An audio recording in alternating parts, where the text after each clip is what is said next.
when it starts. Good evening, everybody. Happy Thursday. Welcome back to the Shunting Yard. I am here with myself. We've got Dan from Pedantic Mongol joining us. Wave hello, Dan. And I preempted that. Jazz hands and Hilton of Proper Juff fame himself. We are here tonight, the three of us, to talk about kit building of all things. But something I know nothing about. which literally Hilton knows nothing. The one thing that Hilton might actually know nothing about. I really about don't anything. know. I don't know what I'm doing. But yes, first we will say hello to everybody. Who have we got in the chat today? We've got Phil. Hello, Phil. Thank you very much for joining us. Lukash, welcome. SBJ is in the house as well. Matt's Maritime is here.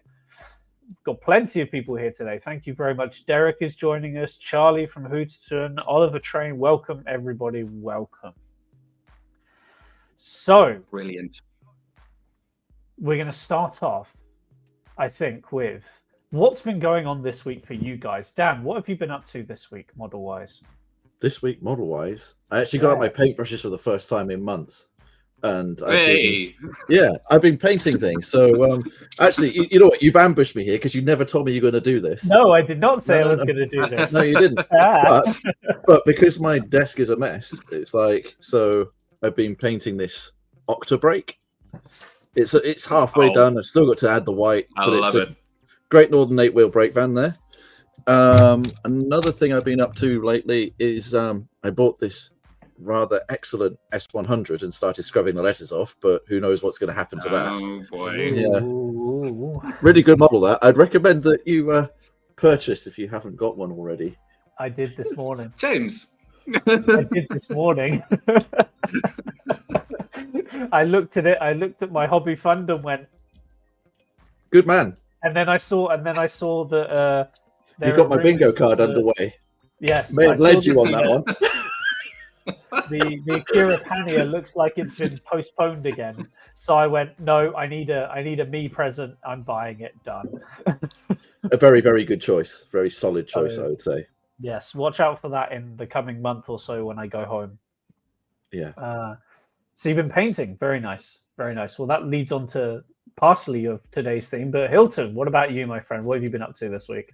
He's been paying other people to pay for him. 2 weeks. It's been 2 weeks since we've seen you. I know. It's been a while. Hello, lads. It's so nice to be back. I did so much napping last week. It was the best. But I did join the stream, so I was present. And we're back to it. I've got something really, really exciting directly in front of me. Some people know what it is. You guys know what it is, but you'll have to tune in on the weekend and find out exactly what's popping on Dun Roman. Can't wait. Yeah, it's been a good week in that regard. Can't wait. Fantastic. When you say you were napping, when you sent pictures of a little dog that was drowning, was that in between naps? That dog was not drowning. Was that so stressful? Having to rescue the dog from the ferocious ocean that you had to nap to get over it over a super. You make me sound like a terrible owner. She was not drowning. She was swimming. She was having the time of her life. God, that was cute. God, Dan's already out the gates making me look like a villain. It's important to introduce them to the water. Yes, it you is. just can't make them drink. Look, she's like a proper water baby. She loves like swimming in a pool, but she's never seen the ocean before. So like the waves were a little bit scary for her, but she kind of got used to it and just had a blast. Anyways, brilliant. James, what have you been up to? I didn't do track work this week. Oh, but no, I had sort of a light bulb moment after seeing Horse Hay Railway Modeler. And his latest video of his control box. And I suddenly thought to myself, it's all well and good putting this track down if I don't know where all the wiring is going. I'm just arbitrarily putting, lengths of wire as droppers, not going, hang on, where is it all going to go? So I started building a control box. Oh my God, that looks actually insane, dude. That looks like it's straight out of 1975. So it's 90% wired already. The command station is in there, and Honestly. it will not come out. So yeah, Mate, it looks like a Dr. Evil bomb. I'm not gonna lie. yeah. It almost looks like a lunchbox. Don't send your kid to school with it. They'll be disappointed when they open it up and there's no sandwiches in there. What's worse is I have a message on it. And they get tackled. I have a message on it when it turns on, and it goes 3, 2, 1, starting. So. So yeah, that was that's this week. This week has been doing that, but I will be back to track work very, very soon. It looks So, really good though, watch out mate. for that. Honestly. Thanks, man. Good job. Good. Thank you for Oh, mentioning what? the track. The track was on my bingo card as well. Oh, we are doing bingo, are we? Great. Okay. Yeah. I made a bingo card, so we'll see if you two can hit all of them. There's still 1, 2, 3, 4, 5, 6, 7, 8, 9, 10, 11, 12, 13, 14 to go. Crikey. So 2 down, 14 to go. You're doing well, What guys. do you do or we get if we hit them all? I don't know. Fictional cookies all round. It's so boring, James. Yeah, I Sippy really cups wish. for everyone. I really wish I'd picked up on the sippy cup to put that on there. That would have been a brilliant bingo card thing. Oh yeah, for sure. Yeah. So yeah, that's what I've been up to. And preparing for this, actually, I think this was a topic that I wanted to touch on quite a while ago, because I think kit building is something that I'm really looking forward to. But before Pity you couldn't find anybody qualified to talk about it, really. I mean, I know, right? But I have no influence in this. I just get told a name, and I just go with it. So, so you're putting the blame at well, on my screen, he's up here. Oh, okay. I don't know how. He's over there. But to me, he's up there. I suppose if we all did that, okay, that's all wrong from my perspective. He's one of these or one of those. 7 minutes, and we're divulging into chaos. This is great. So, Dan, before we get you to introduce yourself and give us a little bit of background, and then we start getting some questions in for you, I think we have to talk about the elephant in the room of the news and the mighty amount of announcements that were out yesterday, and the fair few that came out during the week. Should we do highlights first? Any standout highlights before I bring up the slides, or should we just go through that? Well, I think the one thing is everybody suddenly got an education from Bachmann, which is really astounding. I can't believe that. I mean, no one seemed to know that the Midland painted their engines green up until November 1883. So suddenly, I put my hands up. Midland green engines, and it's one of those things. I just thought it was common knowledge until this point, especially because of their reasoning behind it. Apparently, they believed that green had the least harmful effect on the human eye, but it didn't do their designs much good, did it? They still have a harmful effect on the human eye. I'm just laughing at James. Your first slide, the news. The news. I wanted to. If I had more time, I would have put Hubert Farnsworth there from Futurama. But this was like. For context, everyone. Must have been 11 or 12 o'clock today. I got a message from Hilton going, "Hey, we should probably do some news since there was a load of stuff." And I went, "Well, what do I do?" And I'll just do a bloody slideshow. There you go. So I thought the easier way, just keep this one slide, and then we'll just talk about it. And then next time there's, every week, just put this one slide up, and then just talk about what the news is. You don't have to show people. You just say, "Oh, for God's sake!" Just imagine. Oh God, Jesus. What is going on here? I'm sorry, but that is gopping. You know, right? There was always that one group in class for tasks where they all let one person do it. Yeah. I was just thinking. But the one person they let do it always leaves everything till last minute. What I like is how you've managed to sort of make it look like some of the things are really far away and some of them really close, but they're all the same scale apart from the two giants in the corner. They're like, I'm going to eat the people in the low relief houses. SPJ coming in at the jugular already. I'm going to turn this off. You guys not appreciating. No, next one. No. It's amazing. It's amazing. We've got. Dad, I want the news. The news at home. Which building do you want? A giant tunnel portal or a tiny little signal box? I suppose that's real though, because that's 7 mil, that tunnel portal. And the signal box is engaged. See, you see what I was trying to do. Yeah, but the thing is, James, I love it. You've messed up though, because that little bridge thing, the slate bridge, that's a 7 mil item, so it's supposed to be massive. If anything, it's supposed to be at the foreground and we're peering through it at everything else behind. Nothing. Okay, this can only get better. Go on. Okay, so loads of Backman scene craft stuff that nobody cares about. There's no gents' toilet though this time. Apparently, these things gave quite a few people a lot of hope because couplings are apparently a good thing. You tell me. And there's a flat wagon that's like 30 odd quid, which is insane. It depends. If it Sorry, carries all your hopes and dreams. I'm still sitting on. Have you seen that giant bloke living next door? He's like 2 stories high. You're channeling Double O Dave right there. You just imagine one of them going, sod this, and just kicking the buildings over and walking off. Yeah. Godzilla got nothing on those two. Scenecraft animatronic. Okay, sorry. range. Sorry. Okay, let's go, James. I love it. I love this. So does this mean that You're the doing next it slide every week? are we going to have some? This template is being kept. I'm just going to delete the photos and put new ones in. This is a completely different type of font too. Okay. I just want to say at this point, we're 12 minutes in, and I'm thrilled to be included in this. You're so welcome, my friend.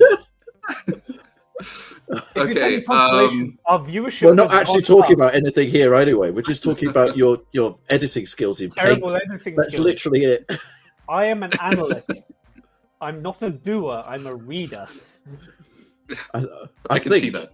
the dynamic of being made to do things you're not particularly good at is actually a good preface to the big conversation, which is kit building, because no one's good when they start, but also it makes for more entertainment here. Absolutely. We expect leaps and bounds in terms of the news progress. Yeah. That's fine. Yeah. I'll do my best. Well, this is.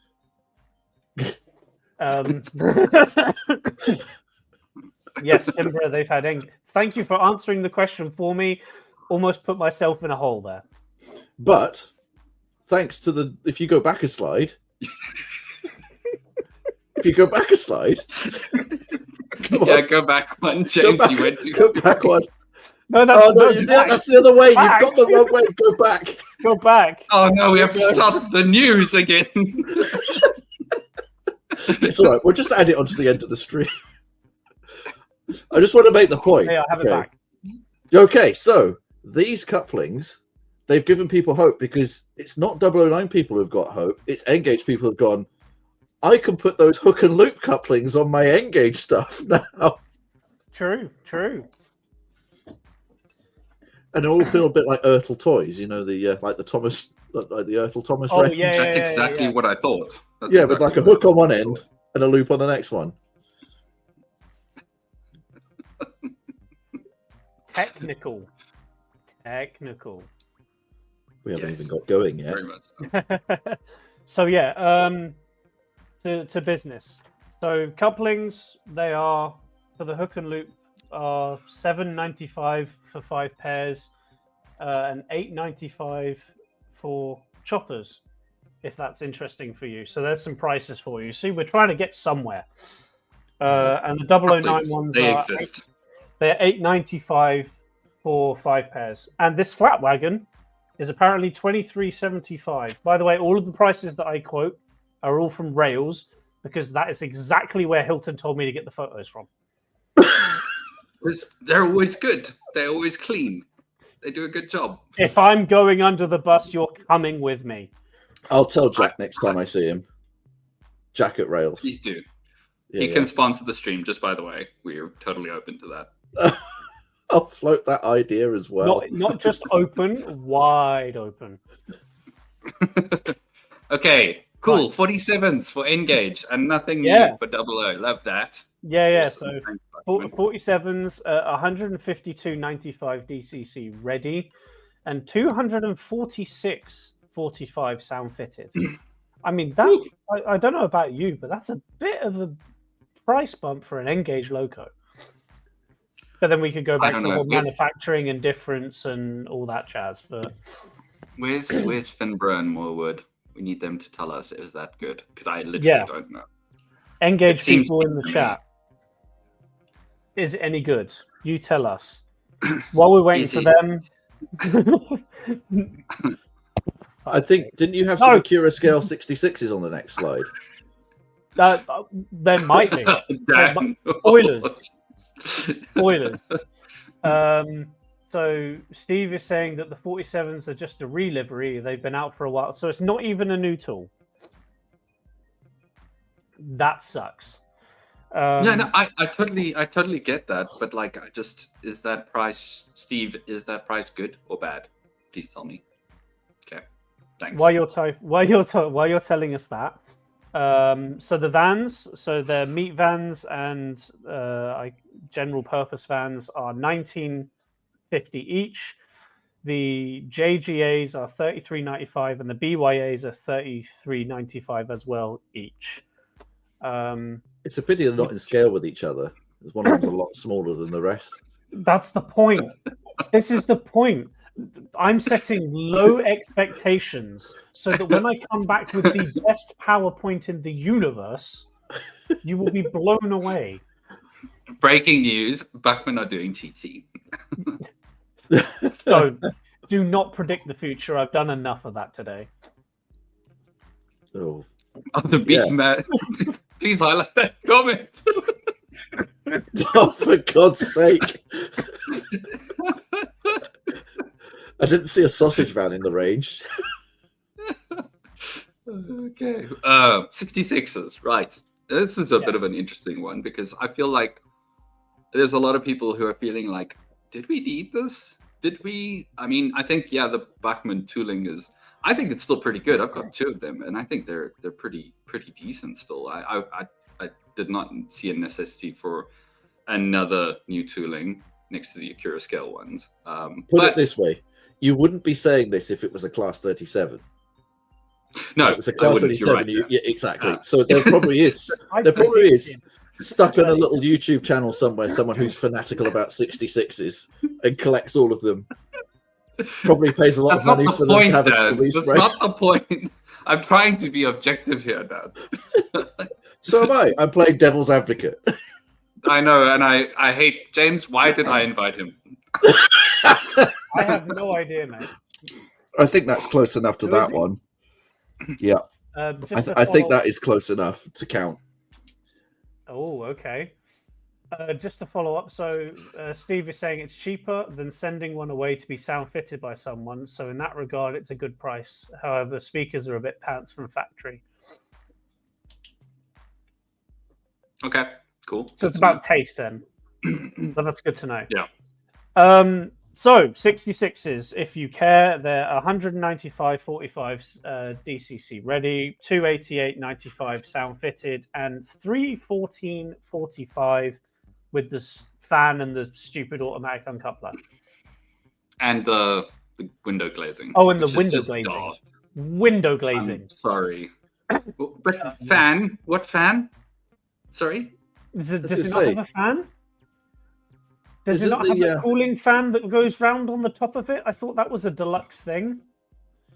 It is. On the 66, what fan are you talking about? I don't bloody know. What spinny fan? I don't know. The one in the engine. There's no spinny fan on a 66 that I can see.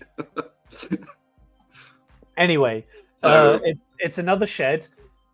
I kind of like the 2 Freightliner 60 liveries, but that's about it.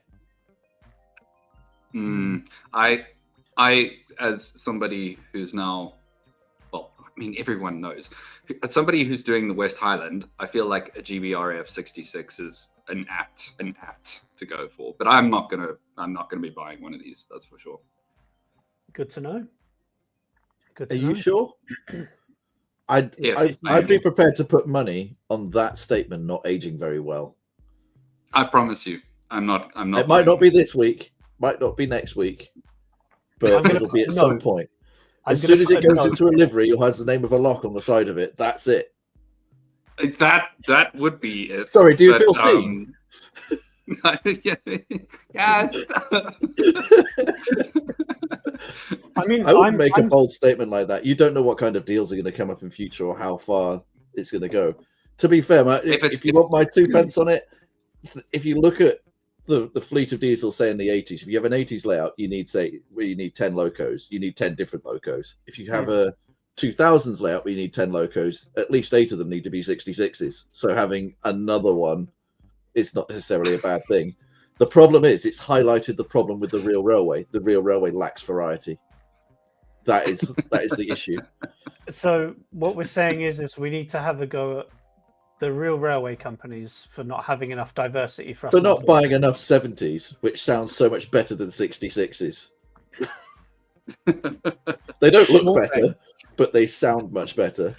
Okay.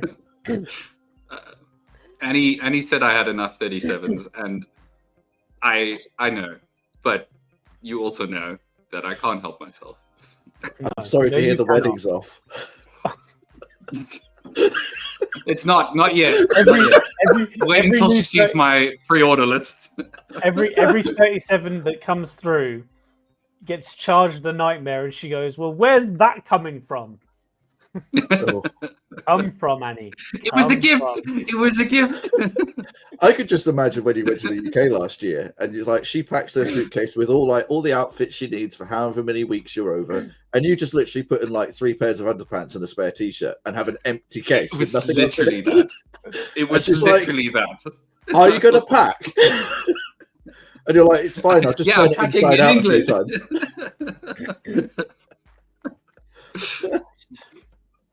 Moving swiftly on, otherwise we'll get stuck obliterating Hilton and his love for 37s the entire night. There are some flat wagons. They're available in single packs of 5520, double packs of 106.20, or a 5-set bundle for 254.95 for a rake of 5 of these wagons, which, if you're a modern modeler, tell us, is that a good thing? Is that a bad thing? I don't know. I like those. Those are quite cool. I don't know. To be fair, I think they look cool. There's a lot of tooling. I get the Freightliner ones. There's a lot of licensing in the modern one as well. Yeah. And that's got to cost quite a bit in negotiation time, let alone actually doing it. But as these ran in 5 sets, it makes sense. Yeah, no, I think they look great. Matt is saying, I'm really disappointed the shipping line I work for didn't get representation here. Throw something at Bachman and ask for it. Or go to Rainbow Railways. They'll knock up a paint job for you. True. Then the next on the list, which actually I was quite was happy to see, was the Isle of Wight packs. I didn't realise we covered foreign models here. What, Isle of Wight being foreign? Yeah, I thought we only covered British stuff. Oh. It's separated by a body of water. We'll be talking about the Isle of Man next. This is true. Well, you're gonna love dioramas. You're gonna love what's coming up later. Oh. So yeah, this is the Isle of Wight 4 coach pack. They're available for 22945 in 4 different liveries. They look all right. Just from these images, I'm looking forward to seeing the renders and full-on EPs. Yeah, they look great as 2D diagrams. As 2D diagrams, yeah, they look great.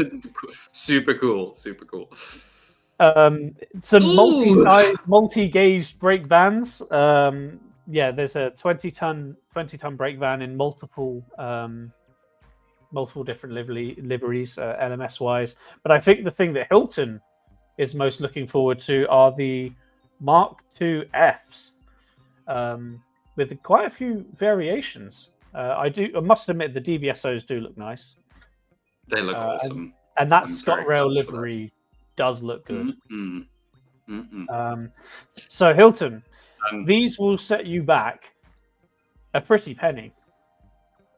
They are 7645 DCC ready, so that's without instant light fixtures. Yeah, 9345 fitted, and the DBSOs are 127.45 each because of the directional lighting. My guess is that they've got a full light suite on either end. So yeah. I mean, I say either end on one expensive. End. It's a bit expensive. That is expensive. Yeah. So that will set you back a bit, but they do look good. They've got 5 liveries, I recall seeing. So ScotRail, Network Rail, the Anglia, which surprisingly doesn't look terrible. And then you've got your Intercity and your Intercity Swallow, which are pretty good.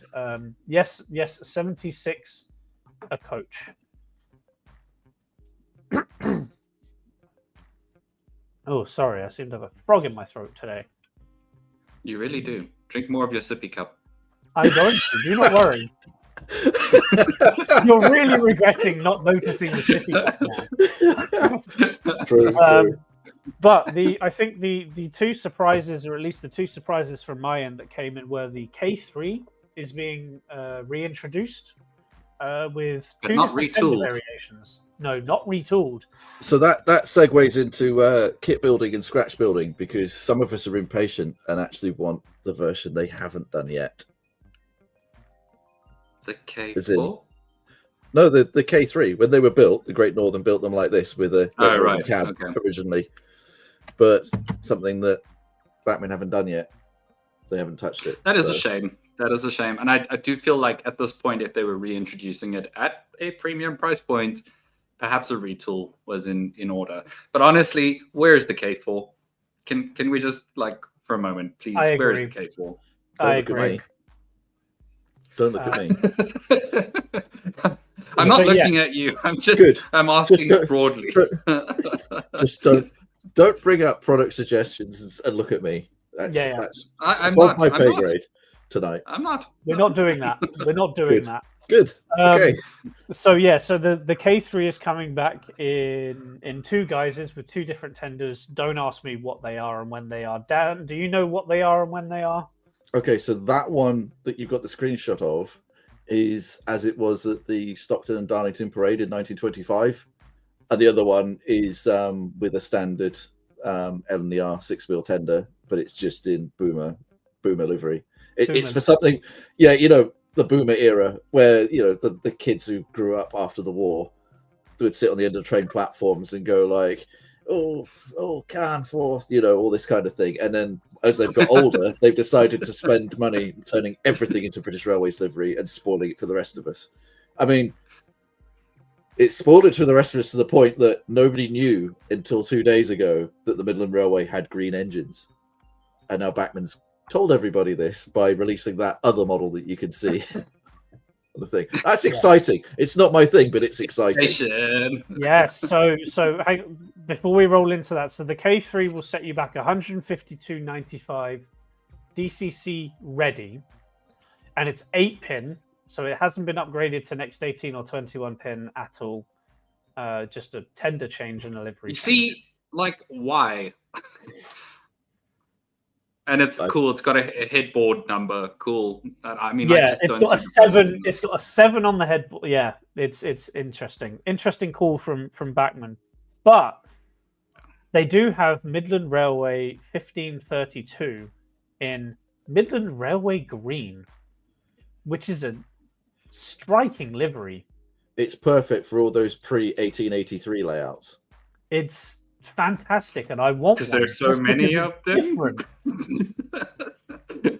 Well, it's you say that. I'm asking. I don't know.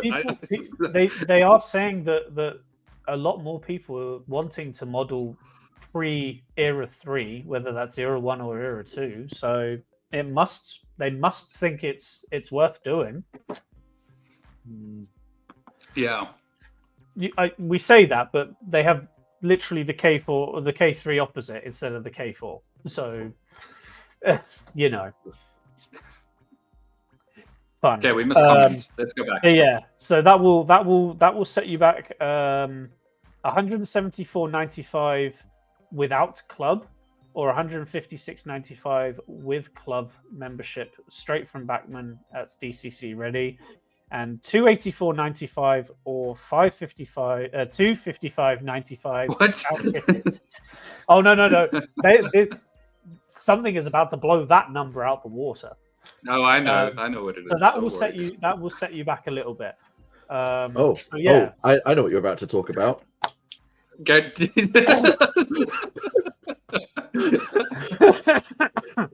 Say the line, Hilt. TFU Road. No, that's not relevant. I came here to talk about trains. If you're into buses, you can pick yourself up a Titan B15 for $39.90 for a die-cast bus. It's an expensive bus. It's an expensive bus. It's a bus. Moving on. NG7. Oh, nothing. Funny that. There you are. And NG7. A lot of people were really hoping for NG7 stuff. All you can say is better luck next time. I think we're going to have to wait. So yeah, I guess sorry. So. Oh, well. Sorry. Moving on. Mind you, if you go back to the first slide, wasn't those gigantic figures NG7? No, I class those as scene craft. Okay. Because nobody wants that giant bloke next door. So all this time we thought that they were just giants walking amongst small buildings, but they're actually walking around going like, "Has anyone seen my loco?" No, it's been told yet. So, NG7 out of the way, which happened very quickly. Hilton, what's this? I don't know. Dan, what is it? Tell us what this is, please. I want him to mark his own bingo card. Yeah, that's the entire point, isn't it? I don't know. I can't mark my own bingo card. I can't put bingo cards. Well, Yeah. This is a 2882 that was built by the LNER at some point, and for some reason it's in grey. It wasn't built by the LNER. Well, it doesn't matter who. It was built by. Of course it does. Bayer Peacock. It was built by Bayer Peacock, so it's a proper Garrett, unlike the Midland one. He said this. Yeah. Midland one's not a proper Garrett because it wasn't. Mark it off. Mark it off. Come on. That wasn't on the bingo card. So. Yeah. Anyway, moving on. So yes, this big beastie thing that looks like an A1 that was shortened and slapped in the middle of two different bogies. At least that's what I see when I look at it. The Centenary livery one, which is the grey one, will set you back 399 quid DCC ready and 520 quid sound fitted. Oh my god. That thing better be made of die-cast gold. I really hope Annie isn't watching right now because I'm going to say something, which is like I'm going back on what I said last night. No. I don't know. Now that I'm seeing it in a different light, I think it's just the way you presented it, James. It's just so appealing. Damn, He hasn't even shown us the pretty one haven't yet. even showed the pretty one yet. I'm not going to show the pretty one. That's Not The showing the striped pretty one. one. no, So no. there is is the another promotion feature one. to this. Is that unlike the LMS Garrett that was only a 4-cylinder, this was a 6-cylinder machine. It had a middle cylinder at both ends, so it would have had a heckin' amount of beats per revolution. It would have sounded absolutely bizarre. But bear that in mind when you sound fit yours, Hilt. Okay, Dan. Thanks, Dan.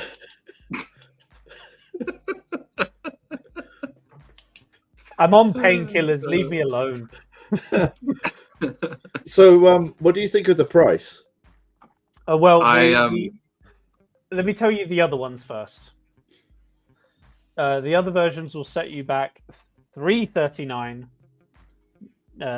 15, or 442 sound fitted. So a little bit better if you want not a grey one. Sure. You know, the thing is, the grey is kind of like so. I don't know. It just it kind of hits different now that I see it. I don't know. It's I don't know. Tough one. Real tough one. That's really cheeky though, honestly. Let's be honest. Like it's really, really cheeky to mark it up just because of a different livery. Exclusive. It's an exclusive. It's an exclusive. Yeah, but still, guys, like, come If on. you- If you want to know our thoughts on exclusives, go back a few episodes.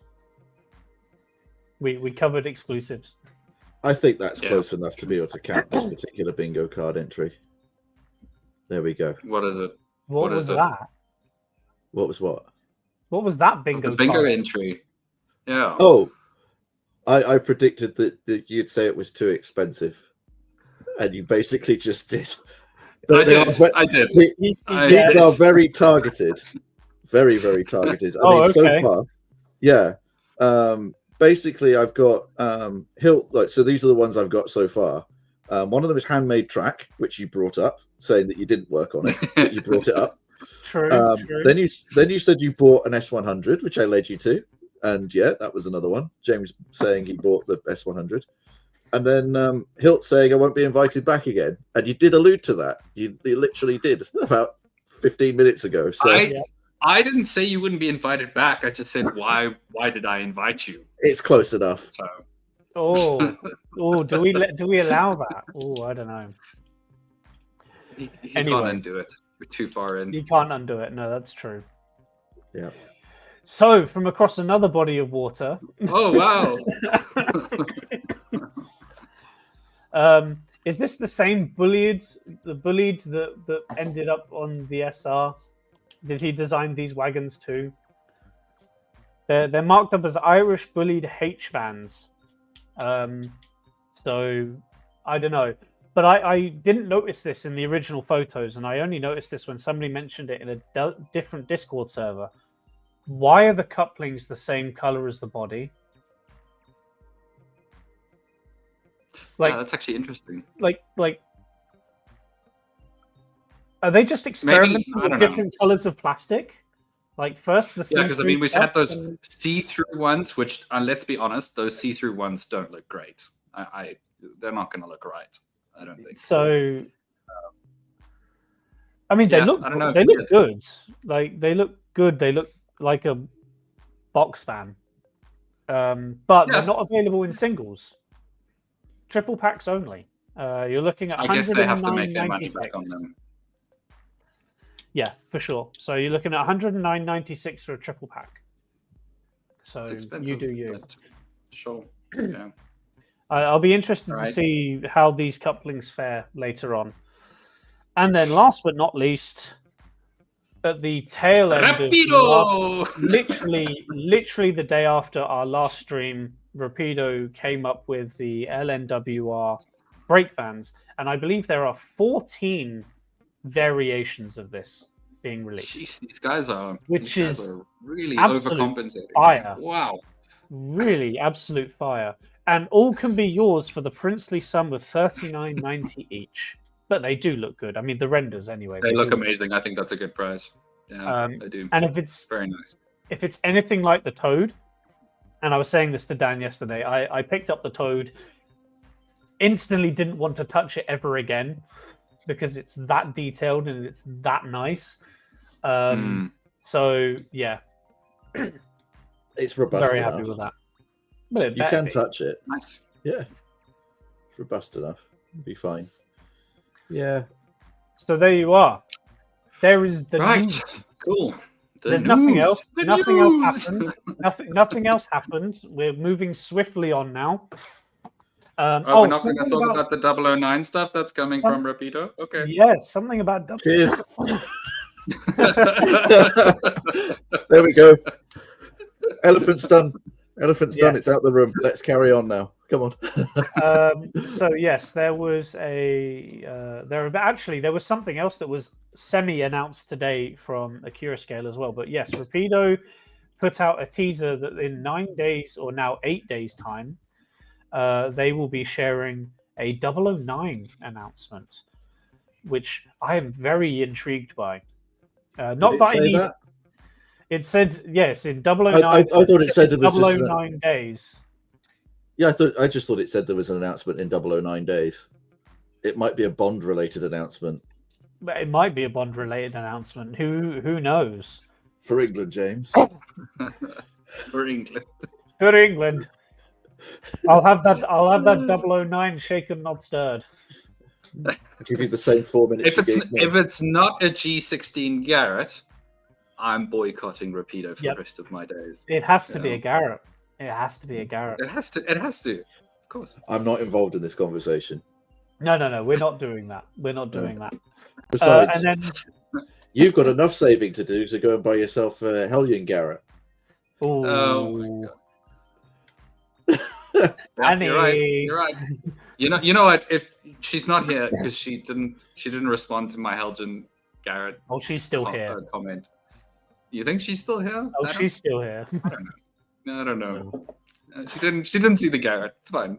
Let's keep going, guys. Come on. Oh no, she's here. Shit. Is it too late to add it to the wedding list? You know, like for the gifts. Yeah. Gifts. Go like 4 37s, 1 Helgen Garrett, and a partridge in a pear tree, and a lock programmer. Yes. Yeah, that would be great. Yeah. So yeah. All right. So yeah, we've got that coming in a few days' time, and today, Accurascale announced an announcement on Monday next week of a charitable 00 locomotive tooling. So there are lots of speculations about what that could be. There are still the background rumors that they have another austerity that they're going to be announcing, which I think is the most likely thing that they will bring up on Monday. But we will see. So I think it's at 9 o'clock on Monday morning, UK time. That should be dropped. I guess that's the thing, is they still haven't announced for their range of austerities the most interesting one, but it depends if they can get a license from Studio Canal to do it. Well, and I'm talking about, of course, the one from St. Trinian's with the sloping tanks. Really? I thought you were on about the one from Chitty Chitty Bang Bang. I've never seen it. Never seen it. Well, there you are. There is an austerity in that. Let's quickly go back here because Heisler mentioned, are you going to talk about the not announcement? Which not announcement am I tell you what, we could just say, Max, I'm seeing what you're saying. We're not talking about it. Go speculate on your own. And happy birthday, by the way. There we happy are. That's birthday, that one Max. covered. Happy birthday, Max. Joining us. Yes. Yeah. Okay. Good to know. By the way, if you're into Welsh narrow gauge, check out Heisler's channel. He has got a lot of videos of the Festiniog of Welsh Highland. He's covered a lot of events over the last decade or so in very high quality footage. So, you talk about NGG16s, there is plenty of that sort of stuff on there, along with all sorts of quirks and curiosities. So, have a shout out and gain a lot of more followers. But yeah, there you are. Yeah, cool. Exactly. I know. I said G16, but I know it's narrow gauge. I'm fully aware. Thank you. I don't know. I'm just calling it a G16 because it's what it is. You don't want to say NGG16 every single It's such time. a mouthful. I usually just refer to them by their numbers because to me that's what they were in the time that I volunteered with on the railway. So a long wheelie based thing is what it is. It's a long wheelie based thing. So with that comes the end of the news. Unless somebody knows, we've already got this not announcement. So speculate in the chat what that is. I've starred a few comments. So before we hand over to Dan at the 45-minute mark for an introduction, oh yeah, who am I again? we will carry on. We will carry on with what's going on. So I was going to say, I tried really hard to make it 2 hours of just news that I won't have to talk about myself. You know, maybe is this a record? Fine. Is this the longest it's taken to get to that point? I think so. Yeah, actually, but we actually haven't covered an entire announcement and butchered it as much as this yet. So there you are. We're on the way. Well, yes, yeah. I suppose I'll probably get the call up again when there's a big announcement from lots of people in the same week, like Wally Week or something. Or, I don't think you're getting a call up, Dan, ever again. Yeah. Right, okay, that is definitely ticked up. Yeah. Okay, yeah. Confirmed. Definitely got that one. Yeah. Hill, you can get your own Westie and call it 37. You've missed the whole thread here. This has gone down a rabbit hole about wedding gifts and 37s and trains and dogs and So go on, James, what's next? Dan, we're going to hand over to you. So, can you introduce yourself to the people, who you are, what you do, what your modeling history is like, and then we'll get some questions from people. One thing I will openly say to people in the chat, can we not have any Rapido-specific questions, please? We want to keep this to Dan and his modeling and onto the topic of discussion for today. So basically, I'm nobody. I'm that middle ground person. I'm not a specialist in anything, but I just sort of, over the years, have evolved to do a few things. So I'm probably like a lot of you at some stage of where you've been so far or where you're going in the future. There's a lot of parallels I notice in sort of what Hilt's doing, what James is doing to what I've done, but also in things that I possibly will do in the future. But without being too vague, essentially at 19 years old, I started doing 00, did that for a couple of years, made a few mistakes, but had to go at building some engines I wanted to have that weren't available at the time. Then I sold it all up and went to O, and I was doing O gauge, standard gauge for about 2-3 years. And then I sold all of that up and went to O gauge, narrow gauge, and built a lot of stuff because you couldn't buy anything at all at that point. And this was around the time that Shapeways came onto my radar and started experimenting with 3D printing, being able to buy things off the shelf and turn them into models. And then in 2015, so a whole decade ago, I sold all of that up and moved into N-Gauge, which was my thing for really, I haven't sold all of it up now, but I started over the last 6-7 months or so to get rid of it. Because thanks to a career change 3 years ago, I'm now more focused on 00, and that's my thing. The spoilt brat gauge, as I call it, and now I get to feed the spoilt brats in my career. As well as, that's actually that's right. Basically, it's the scale where if people brat enough in big enough numbers with their wallets, things will be made for them. Whereas in other gauges, everything is so just doesn't happen like that. You have to make things if you want stuff. As one of those spoiled brats that on every single live stream reveal, I say I want a K4. I'm hoping somebody bloody listens at some point.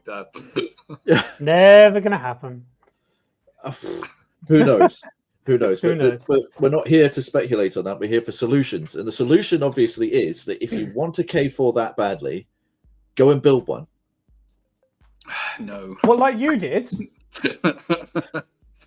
Actually, you know what? I did. I sold it about at Model Rail Scotland, but I did have a 3D printed body for a K4 and a chassis to put underneath it in N-Gauge. That's a K3. I know. So yeah, it's a K3, I not wanted available, to show ready that to you run. can do it too.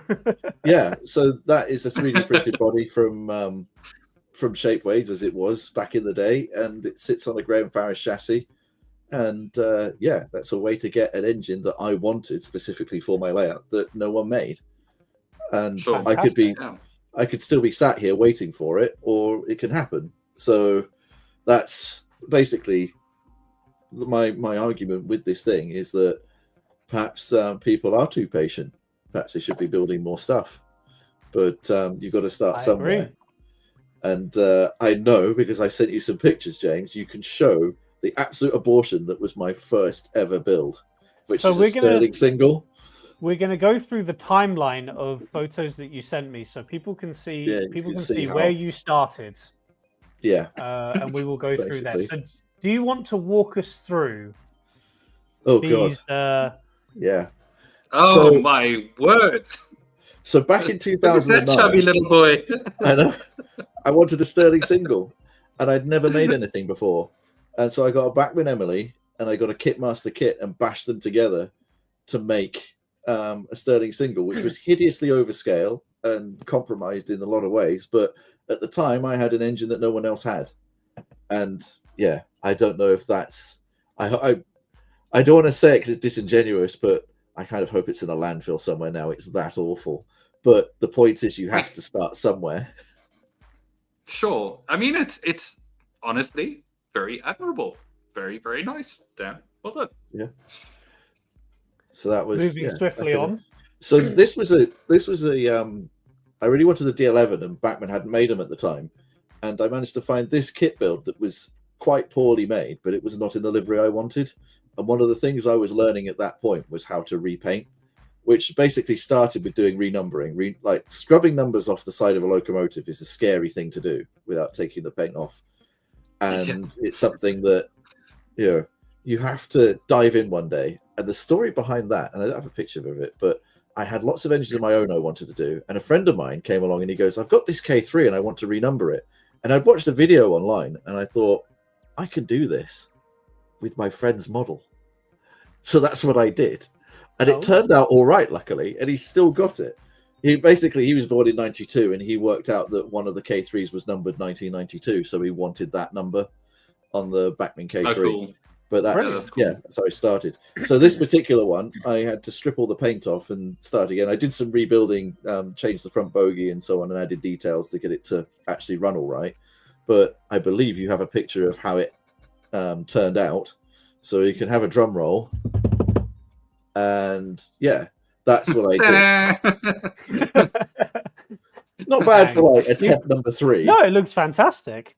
No, for the time. Absolutely. You can imagine how thrilled I was 2 years later when Bachmann announced one. Well, you didn't have to wait. I didn't have to wait. I played with that for a whole year and then sold it and moved on to another scale before Bachmann bothered to make the engine I wanted. So, you can't. Sure. Okay, so then there's another angle of it, which it does look fantastic. Like seriously, for the time. So this was 2010. This is 15 years ago, and you can see how terrible my back scenes are as well. And I was just going to say, you can see the glue lines. I was going to say, I hope that's glue. Yeah. Oh no, just got excited at my own results. Oh, great central green. If you're under 18, now's the time to log off. Now's the time to go away. We're not quite at Watershed yet. So yeah, I wanted the Class B tank, and there was the old Airfix Dapple kit, so I just had to go in it, and that was actually a surprisingly easy starting point, because you glue all the bits together, and then you get a rattle can of black paint and spray it, and you're 99% there at that point. And water slide transfers are, they take a bit of practice, but that kit, to be honest, is an excellent starting point for anybody who wants to build wagons, because I know that Dapple still produce it, and because it's a plain black wagon, it's the painting can be almost as daunting as the building.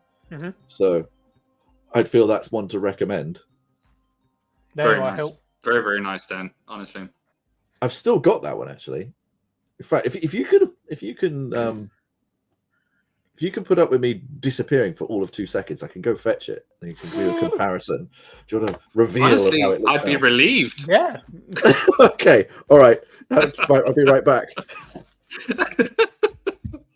So while he's running away, let's have a look at some of these previous comments. So Luke has two interesting points. So on the topic that I've always wondered from a wargaming background, there's an endless supply of upgrade kits to convert cheaper models to new high-level stuff. Follows on to say, example being Railroad has loads of good starting points that a dedicated upgrade kit could really change. But unless you've got a lot of confidence, there's not a lot of kits for a novice intermediate to start. I think that's somewhat true in the sense of maybe there not being enough starter kits, but I definitely think that having upgrade kits for Railroad or the junior models or something like that is definitely a way forward, and definitely a way to encourage younger modelers to think about having a go themselves, for sure. So thank you, Luke. That's brilliant. Charlie saying, I'd like a K4. I'm with Hilton on this. There you are. You've got one person. I think we can all agree that everybody wants the Great Marquis. Everybody. So we'll just leave it at that. Yeah. And then one last quick one from Aaron. So I'm honestly loving Dan's work, and just remembered the J70/Y6 kit by Silver Fox I was building and finished before a certain brand announced ready to run J70. Oh, model rail. So there you are. It was a model rail project, I believe. Good dodge. Yeah. So going back to Luke's point, like I think I totally hear what he's saying. Oh, that's awesome. Actually. That's great, man. This is my reminder. I mean, it's funny how you say that. Like, oh, it's great. Okay, well, can I stick it on your fridge? Like a little kid. Can I stick it on the fridge then? And you say, sure. No, it's not quite good enough to stick on the fridge, Dan. Oh. But honestly, it's important to start somewhere, and if you have something to remind you how you started, it can really pay dividend. I mean, for comparison, I didn't weather it myself, but this is more where I'm at now. But I do cheat. Yep. Hang on. So, that looks fantastic. Yeah, absolutely. It's a bit of a weird one because I can't really speak to it myself in most regards. Oh, look, all the Daves are right. I was going to say the Daves are an hour late. Double M Dave and Double O are in the chat. Welcome, boys. They just didn't want I wanted news. to say that. No, the news. The news. Wait. Should we go back? I think that has to be an Instagram post. Just literally a great big white screen with the news! Exclamation mark. Tony's here too. Tony, hey, welcome. Tony, man. hey, welcome. So I just want to go back to Luke's point about like Railroad as a nice like starting point, and then kits that can go onto that. And then also Oliver's also just mentioned it. My first kit was a Dapple Kitmaster Deltic. Although it's a static model, it's a good place to start. And I think that's for me, if I was starting this journey, that's where I'd begin, because it can build confidence, right? Like Dan, you just went all in. Like you were just like, I want this loco, cool, I'm gonna make it, and you probably have enough expertise on it to be able. No, not at all. No, because at that time, I had no idea what I was doing. Oh, and nice. Me too, man. Me too. Yeah, I'm like you, but from the future, just without the good looks. So, but yeah. Oh, sorry, I didn't put Hilt. Making Hilt blush. He really wants to come back. He really wants to come back. So yeah, the point is, don't be scared. Just start. Just get something and start. And basically, with a wagon kit like that, I think this one was like only a $5 or something ridiculously cheap like that at the time. I don't think it's much more than that now. I mean, perhaps James should go look it up on his Rails calculator to find out how much this kit is these days. And I'll go, I'm that old. You explain. This is the Airfix one, right? Yeah, so it's now produced by Dapple, I believe. Okay, so you explain this, and I'll do that. This is another one from the same range of kits. And at the time, Bachmann didn't make this one either, which I believe they do now, or they did announce that they were going to do. And this one was slightly more complicated because it involved two colors. You have to paint the bottom black and the top brown. But after having done the tank wagon, I was like, well, I can have a go at this one as well. Unfortunately, that's not survived the test of time. I think it fell apart in the end, got crushed in a stock box or something. So yeah, it looks like it would be pretty fragile. Yeah. So this is the long wheelbase 4. Oh, okay. Sorry, I had to double check that there. So the Class B tank. Well, the actual Class B itself, ready to run from Dapple, is $31.95. The kit is $18.85, and it's now done by Parkside. Oh, okay. Odd. I think that's probably different tooling. It's probably a different tooling. I will check the Airfix one while you explain this. Oh, yes. That thing. Explain this. Explain this. So that one, I can't remember who made the kit, but that's a white metal that and some people who actually know how to solder white metal will watch this and go, the heathen glued it. But that's what I did. And I just wanted a Barclay for my O gauge narrow gauge. And I'd read on a thread somewhere that I think it was a Roco Fireless engine, the chassis from that, if you put it underneath, it would actually fit quite nicely, and it did. So yeah, that's how that one came about, really. But it was one of a fleet of locos that I was building at the time that all sequentially numbered, that all came from different sources, because other than Bachmann ON30 at the time, that's the only ready to run you could get in that sort of scale to be able to run. So yeah, if I wanted anything that was more sort of British, I had to make it myself. Interesting. So Dan, I actually can see there's already quite a step up. But what was the time period difference between this and the previous ones we've been looking at? Because there's a marked improvement in your quality here. So this one was 2013. I remember making this in 2013. The the tank and the press twin were 2010. So there was probably a lot of meanderings in between, but the confidence was the main thing that you're probably noticing, because instead of buying a kit for a wagon that's a few quid, I'm then buying entire locomotives, and I think this kit was quite hard to find at the time as well, and having the confidence to go, well, if I don't just do it, it's never going to get done. And you're sort of shaking that off. But the most important thing that gave me the confidence was finding out a ready-to-run chassis would go underneath it. So I knew that the end result, however bad my paint, however bad the build, it would run nicely. And that's a crucial thing, is to put a good chassis underneath things. It makes building a chassis is a lot more difficult. It's like a step above where I kind of sit. But there are ways and means of doing things without having the full skill set. I got you. Yeah, it's impressive. Very nice.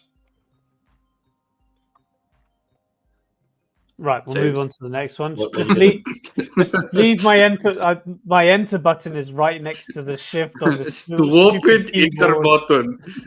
You are sounding very Slovakian. I am going full native. Leave me alone. So I guess this is another one that's kind of lost to time as well, because this one was a backwards miniatures kit, and they did a wonderful range of kits that fit on ready-to-run chassis at that time, and they were usually either resin or plastic parts, so they were very easy to put together and paint up. And this particular one, it's actually a diesel mechanical, a Bachmann ON30 diesel mechanical chassis, but the body makes it look like a vertical boiler steam locomotive, so sort of like a fat Challenger, really. And apart from my lining that's on the piss, I think I did all right with that one. I think it looks great. To be fair. Yeah, you did. Yeah, absolutely. Gotta love a coffee pot. Yeah, I suppose that's one. Yeah, absolutely. I called it Gribbin. Oh yeah. So this was now we're getting. Oh yeah. Oh yeah, it's gopping, isn't it? I had this thing of basing things a little bit on the LMB, but not quite. So this was a Bachmann Forney, but I used a conversion kit again from Backwards Miniatures to put side tanks and a bunker and so on it to make it look a bit like Lynn from the Linton and Barnstable, but to give it its own identity. It looks great. I put it in a later livery with the sunshine lettering and so on. So, yeah. The one of the things to note on it is that 209 was a gap in the number sequence that the Southern actually had vacant because they sent a number of O2s to the Isle of Wight, and all their mainland numbers were all left with no engine taking them over. So that actually is a legitimate might have been with that number. James, I remember why I invited on Dan now, because he's an anorak and he knows everything. So damn it, I did put the word anorak on the bingo card and then deleted it. So why? Before I printed it, because I didn't think he was going to say that. Oh, I thought he was done being callous the other day. So clearly I've upset him. Oh well. I enjoy it. This is a Prussian. Wow. Okay. What do you think it is? It looks okay. Which country do you think? It looks Russian. Polish. Russia. It's Polish. It's Polish. It's Polish. Yeah. It's a Polish 2'6" or meter gauge engine, depending on which system. It's called a PX48, and it was inspired for me by there was a filmmaker called Nick Lira, and he did a number of Steam videos throughout the world. And one of them that I had on VHS growing up as a child was about Poland and Steam in the early 1990s. And they had this whole section on this narrow gauge line, which featured 3 of these engines, and they just looked absolutely hellfire. And one day I was going through Shapeways and I found that someone had made a 3D print of the loco body and the tender body. And I thought, I'm going to make this. I want a model of it. And so I went and did it. And you won't believe it, but the chassis under there is actually a Hornby 01. So I forget what they call it. Yeah, the Thompson 01 280. Yeah, Thompson 01. Yeah. And the tender is sat on, I forget which manufacturer, but some German HO bogies. But this thing, it had full working lights at both ends and sound as well, with a great big bassy speaker in the tender. They look meaty lights. Yeah. So Dan, out of interest, if you are, modeling stuff from other countries, where is my 15F or 19D? So I've never done Cape Gauge, but I did do. When I had this layout, I had an NGG16, but it was built for me by somebody else out of brass. Basically, I was able to acquire the kit new when they were still available, and I had a contact at the time who had been dying to build the 016.5 version, but never justified buying the kit himself. And so I said to him, "What would you charge?" And he goes, "Well, my normal charge would be X amount." And he went, "But I'll charge you X amount." And I was like, that's less than a third of what you would normally charge because you want to build the kit. You love building the kits. So when he did that. Yeah. But I ended up with one, and but I didn't send a picture of it because I didn't build it. So I don't think that counts. I shouldn't, I could have been all flamboyant and gone, yes, I soldered that together and made that. Yes. But no, I don't want to claim credit for it. So, moving on. Oh, okay. So this one, I always adored the North Wales narrow gauge Gowrie, which is a single fairly built by Hunslet. Mm-hmm. And this particular one. So when I had the 016.5 layout, Heisler, who has popped up in the chat several times, he used to come over and run his trains on there. And he is a very talented CAD engineer. Yeah, you see. And one birthday, he surprised me by having drawn it up to go on a Bachmann chassis and use a Forney rear pony. And this was the first build, I believe, from his 3D printed kit, which is a complete body and then the front end. And it's just designed so you just add a couple of bits of brass in the lamp and so on in order to finish it off. It was an excellent sort of shortcut way to do it. And I believe a few of them were sold over the years and have appeared on various layouts. But yeah, that was a personal favorite. I kind of regret selling it, if I'm honest. Amazing. But yeah. Just make another one. Yeah, just make another one. Yeah, I could do, I suppose. Do the thing. Do the thing. Do the thing. Come on. I have more than enough stuff to make. But for 009 people out there, he did do a 009 version after the 016.5 as well, which I also had to go at building. It was a lot harder because it was smaller and fiddlier, but it definitely worked. Yeah, well, there we go. There you are. There we go. I need to find someone to print it. I forgot about this one. So this was the first 016.5 engine I did, and this was from a Smallbrook Studios kit. Sits on a Bachmann chassis, and the name is the interesting story on this one because it's called Trosvenith Castle. Now, Trosvenith in real life has a nuclear power station and no castle. And from the FR, I remember talking to you about this. Yeah, from the FR, you can see it as you're going up the line. Now, allegedly, I was told by one of the stewards on there, whether it's true or not is another story, but he said that he had a bunch of Americans who were sat in first class, and he came through to take their drinks order and things, and they pointed at the nuclear power station and went, "Gee, is that Harlech Castle?" And he went quick as a flash. He said, "No, that's Trosvenith Castle. But unfortunately, we've fallen out with their visitor centre, so they don't feature in our guidebook." And they went, "Oh, that's really interesting," kind of thing. And as the tradition on the FR is to name most of their diesels after castles, I thought I'd name my diesels after things that look like castles that aren't castles, but probably are castles to Americans. I like that. So that's how that one ended up with that name. But yeah, you can see it's a lot more rough than some of the others because I made it before the others. James, can you please get these in like chronological order, please? This is the order he sent them to me in. It's fine. It's fine. So we got some LMBR stock. Yes. So in the years before Lionheart came along with all their ready-to-run stuff, Pico used to do these two kits. And I got to the point where I was building, I think I had about 13 or 14 of them on the go, and I could assemble the actual kit unpainted in about 25 minutes per wagon, just literally like together. And I had a whole production line of them.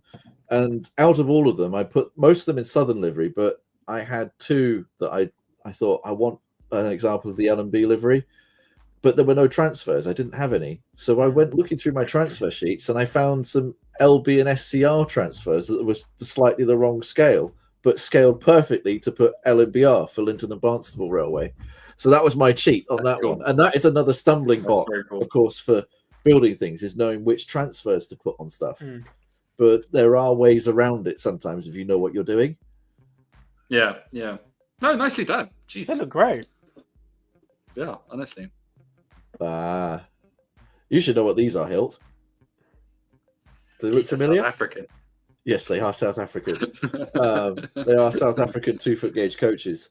And there was a chap on eBay who was selling pre-built bodies, but you had to paint them and build chassis to go underneath them.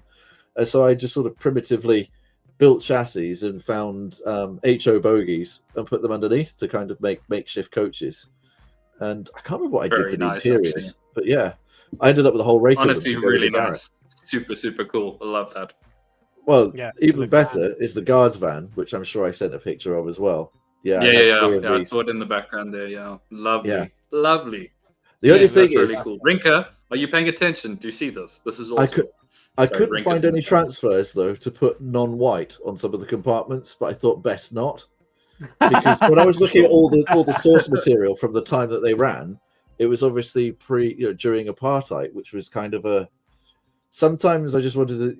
I kind of looked at it, was like I could make it accurate, but I don't really want to on that bit. Sure, if that makes sense. I mean, we could actually have a whole episode on historical accuracy with tumultuous times and talk about swastikas on German streamliners and I think it can be quite a thorny subject at times, but my get out on this particular one was that it was supposed to be a heritage railway, so I get that. I omitted No, I it get on that. that No, on totally. those grounds. Makes sense. Makes sense. Awesome. Very Right, we're cool, about Dan. Very we're cool. about to swap gauges here. But before we do, there are one or two starred comments or questions that have come in. So let me Quite a few, actually. Quite a few. Well, there's a lot of I'm gonna get comments. some whiskey. There's a lot of Be right back. comments, but there's a few questions as well. So we'll start off. Aaron is starting off by saying soldering metal kits like a backwards kit is almost like a lost art. I have no information on this. Have you got any history with backwards metal kits? So with metal kits, I've always I've never soldered anything in terms of white metal or brass. I'm fortunate in having contacts who can do that sort of thing, and I kind of like collaborative effort. I try to keep within my own skill set and push things where I'm comfortable to. Mm-hmm. But learning to solder brass and so on is something that I have not actually got round to doing at this point. But likewise, I found other get-arounds. I think I'm kind of fortunate to have lived through a time where 3D printing and other means have kind of taken off and almost made brass in some ways redundant. Even though brass is a wonderful medium for certain things, 3D printing, I think, is actually far more, it can produce far more than brass can. Mm-hmm. Sure. Yeah, no, I get that. Awesome. First proper question then. What's your favorite narrow gauge build and what has been your most challenging? I was going to say, have you planted up well and onwards? Because he seems to be asking all the questions. He's planted himself. He's planted himself. Planted himself. He needs no encouragement. He's like a little conifer in a plant pot in the corner. That's a really nice way of describing Aaron. Really nice. Yeah. We should get that on a t-shirt. The only thing is, come December, we'll shove him in the living room and put lights all over him and a little fairy on top. Can you tell I'm dodging the question? My favorite narrow gauge build was definitely Gowrie, out the ones that I, for quote unquote, built. Even though I'd say that Heisler did 99% of the work producing the print, the actual finishing it of it and all the parts went together so well. And I'm not plugging him. I'm being honest. I really was, but also a bit biased because it's kind of my favorite narrow gauge engine after Santa Teresa #1, which wasn't a thing when I was doing it. And in case you don't know what Santa Teresa #1 is, it's this thing. Oh, that's cool. That's Yes. very cool. Yes, it is. Hard to beat a Baldwin. But if I was doing if I was doing that scale now, that would be the engine I'd be trying to build somehow. Nice. Dan, we had I think 5 Baldwins on our narrow gauge lines. Here's my whiskey fairy. Thank you. Say hi, Annie. James says hi. We had a couple of Baldwins. I'm going to try and find a photo. You guys keep going, but I'll send it to you. Yeah. So, Dan, have you built any Wizard model coach kits? And if so, would you rate the difficulty of building them? I haven't. I'm trying to place which ones they are.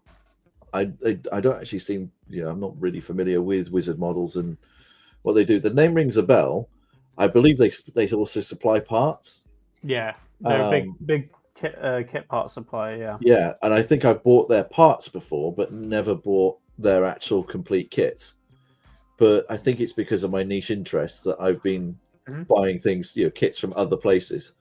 I suppose the one I'm a bit ashamed of is I bought an isinglass kit for a Great Northern coach in 00 in 2023 at a show, which was in May 2023. Last year I went to the show and picked up a number of his kits and then put them back and went, I still haven't built the one I bought last year. In 2 weeks' time, I'll probably go to the show, look at his stand, pick up a load of the kits and put them back and go, I still haven't built the one I bought 2 years ago. So, yeah, it could be very easy to have more ambitions than time. Yes, indeed. Unless there's a global pandemic and then you can churn out loads of stuff. Oh, no. No. We're good, thanks. Oh, but you haven't got to that bit yet where I go, that was a pandemic one. That was a pandemic one. We're That was a getting there. pandemic one. We're getting there. We'll do a quick comment from Derek. So Derek says, all of my wagons are kits. The old basic kits are passable, but with some patience and kit backing, you can upgrade them to be very good at a fraction of the cost of ready to run. Weathering is your friend. I completely agree with you here, Derek. I do like kit built wagons. I'm not going to say that ready to run stuff isn't great, but I do think you can do a lot of personal stuff with them while you're going through that manufacturing process yourself, and it's also learning as well. I would say that, I suppose, going on with this in 00, my absolute pick of the litter when it comes to building wagon kits is ones like this, like the Slater's ones, with the pre-printed sides. Yeah. And you can find them in at shows for as little as sort of £5 or £6 a go, and they go together so easily, and the accuracy on them is actually pretty good as well. So without having to paint all of the sides on there, you just paint the interior and the underframe. It's an easy build, but it gives you things that stand up against the ready to run stuff. Amazing. Oh, here we are. 1, 2, 3. If not already done so, right. Let's move on to some more recent. No, you're actually going back in time there. Am I going back in time? This is the order you gave stuff in. I think that basically that one I definitely gave you ahead of the last lot, because that was 2010. That was my first O-gauge wagon that I built, and that was from a Pico kit. This is a Great Western 4-plank. Now, I don't know what these cost these days, but in those days, it was about a £30 kit to build a whole wagon. And for O-gauge, that was, there was no ready-to-run wagons in O-gauge at that point, apart from the old Lima stuff. So that was one that I seem to remember went together very, very easily, and was, but my paint finish is not as good as it would be these days. It's a bit glossy, I'd say. It still looks rather good. Rather good. So, what's this? We're finally here. So we're into the Shapeways revolution. So what you're seeing in front of you is the Loco body and the Tender body are both from a shop that existed called AtsoCAD. So Atso, he's moved on, and he's a designer for Dapol, and he's doing wonderful things with Dapol, particularly shaking up their Engage stuff. I believe he's been working on the Bully Pacific, which they announced in 2014, and the project went dormant, and he's brought it back. But he was a bit of a wizard at designing 3D printed bodies that just dropped onto existing ready-to-run chassis to get a number of Eastern locomotives. So this one sits on a Farish N-Class chassis, and the Tender chassis is from a Farish V2, which I found to be quite close matches to the prototype, but it allowed me to have an engine which otherwise I couldn't have. And it was a very key engine to the layout I was building, was to have a mixed traffic mogul, basically, that could go anywhere, do anything. Lovely. And I suppose now, excuse me, if you were to do it again with resin, the difference would be night and day, right? Because you can see those sort of distinct 3D printed lines on it at this point. Possibly. Right? I think part of it was I was never particularly happy with the paint finish I achieved on this model. I think possibly a better one could. Yeah, I think it looks great. Yeah, the Tender always had that patch on the side of it, and I had lined it before that patch kind of occurred. So I just felt I could have. I think in those days, the top coat was only a single coat. Whereas more recently, I go to, if I'm doing anything on 3D printed stuff, it's at least 2 coats, sometimes 3, in order to get a bit more depth of color. Yeah. No, I get that. Amazing. And that, so that's another one from Shapeways by the same chap, AtsoCAD. And again, it goes on the same chassis to make a V1, but he also did a V3 variant, and he did a 3D printed rear pony truck to make it a 262. And that one was one of my favorites. That ran really, really well on the Engage layout. In fact, just to plug myself, these 2 engines I still own, and they will probably be appearing on eBay some point soon.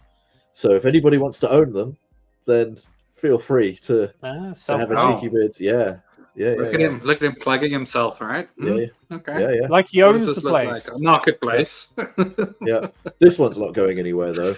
This again was this is from Heisler, the body on this one. So I'm going to put the anorak on again and tell you. So Farish did the Southern Railway. You never took it off. Cheeky. Yeah. So Farish did the Southern Railway N class. Now the N class was built by the Southeastern Chatham Railway originally, and they ordered a bunch of locomotives from Woolwich Arsenal to build them for them, and they cancelled the order, but the engines had been built, so they had these engines that were just kits of parts, and the Metropolitan Railway snapped them up to turn them into tank engines, and this is the result. Now, I always wanted the model of this particular tank engine, and what Heisler did for me was he designed a print which was the tanks, the cab, and the bunker, and it fits around the boiler and chassis of the original Farish model. So it was all designed so that you just screw on a B1 front bogie to the rear to get the correct wheel arrangement and get the coupling mount and so on, but you end up with a unique tank engine. But unfortunately, in the whole span of Shapeways, I don't think he sold many others, so it's very, very unique. But it's one of my favorite engines of all time. I have a white metal kit of one in 00 to do, but I'll hopefully get round to it at some point in the next century. Just need a pandemic.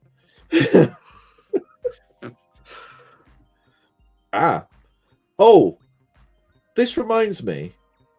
Wasn't there supposed to be a Brummie here tonight? There was. Where is the Brummie?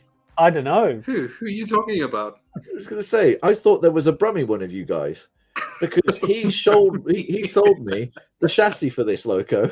Oh, okay. About 10 years ago, and again, it's yeah. Someone who doesn't exist. There's only ever been two of us. Only ever been two.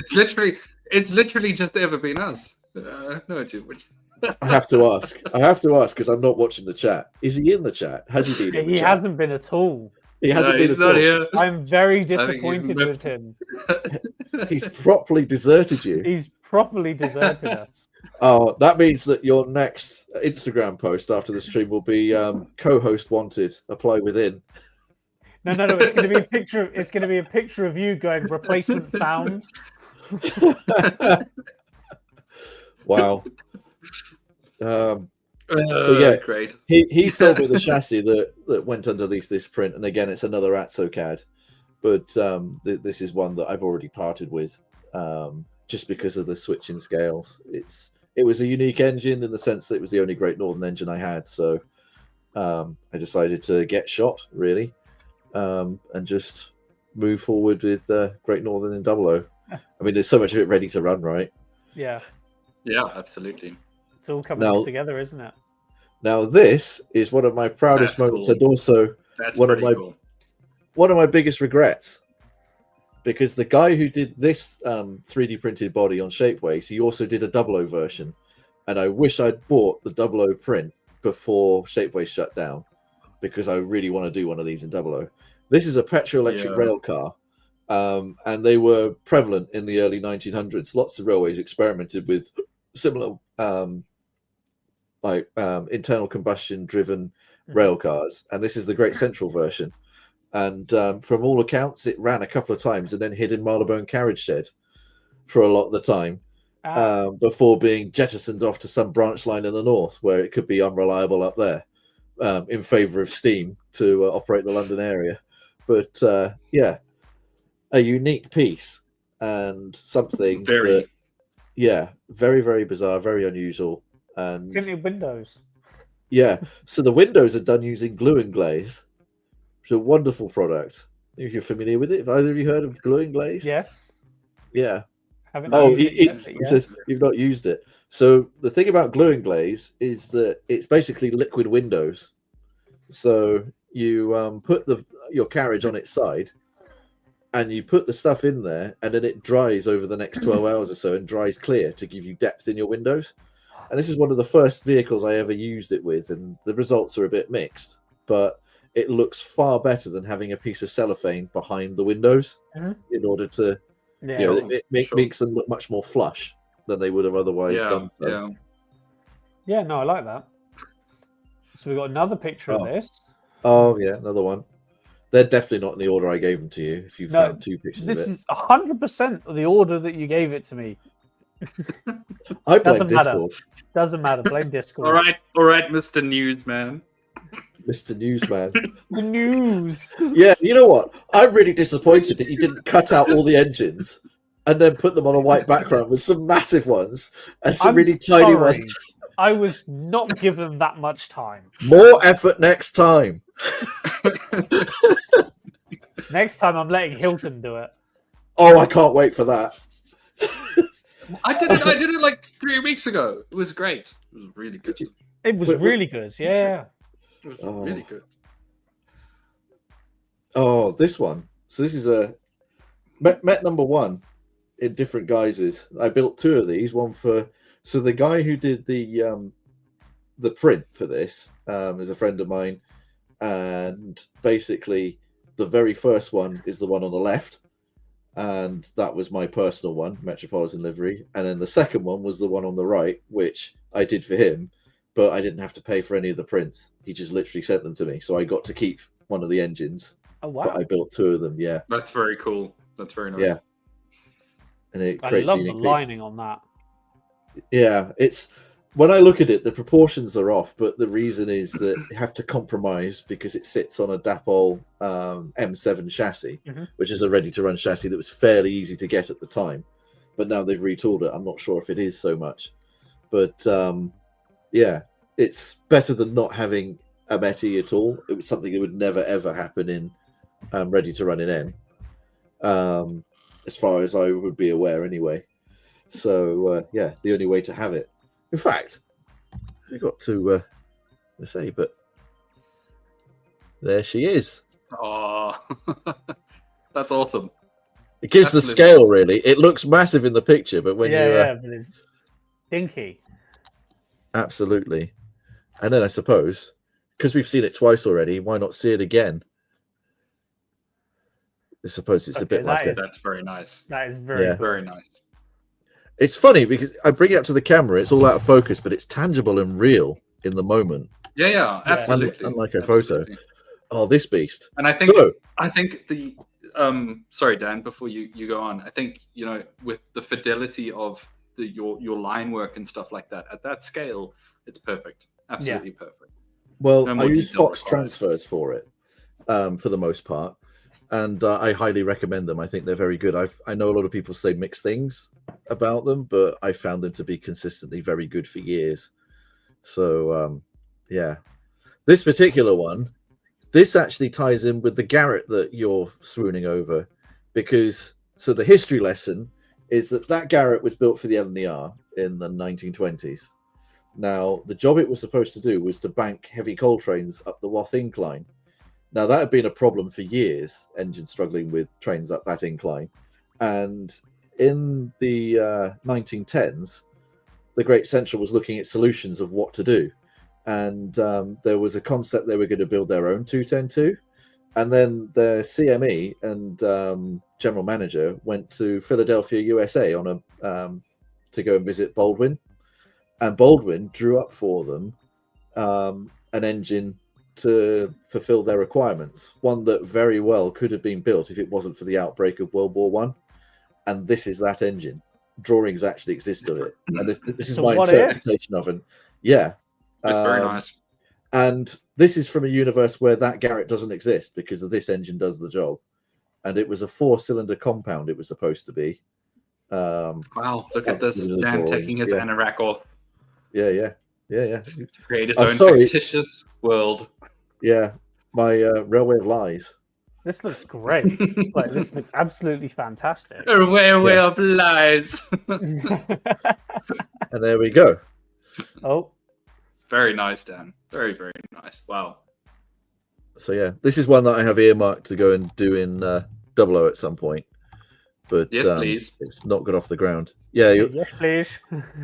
do a comparative Mod! trial. Scottish Mod! engine. So this is the one build I think I'm most proud of. The same chap who did the Metropolitan E, he did the print for me for this one, and this was a lockdown baby. And there it is. Yeah, this is awesome. This is absolutely awesome. You know, I love this. This is my childhood. Great. This engine. I remember going to see it on a regular basis.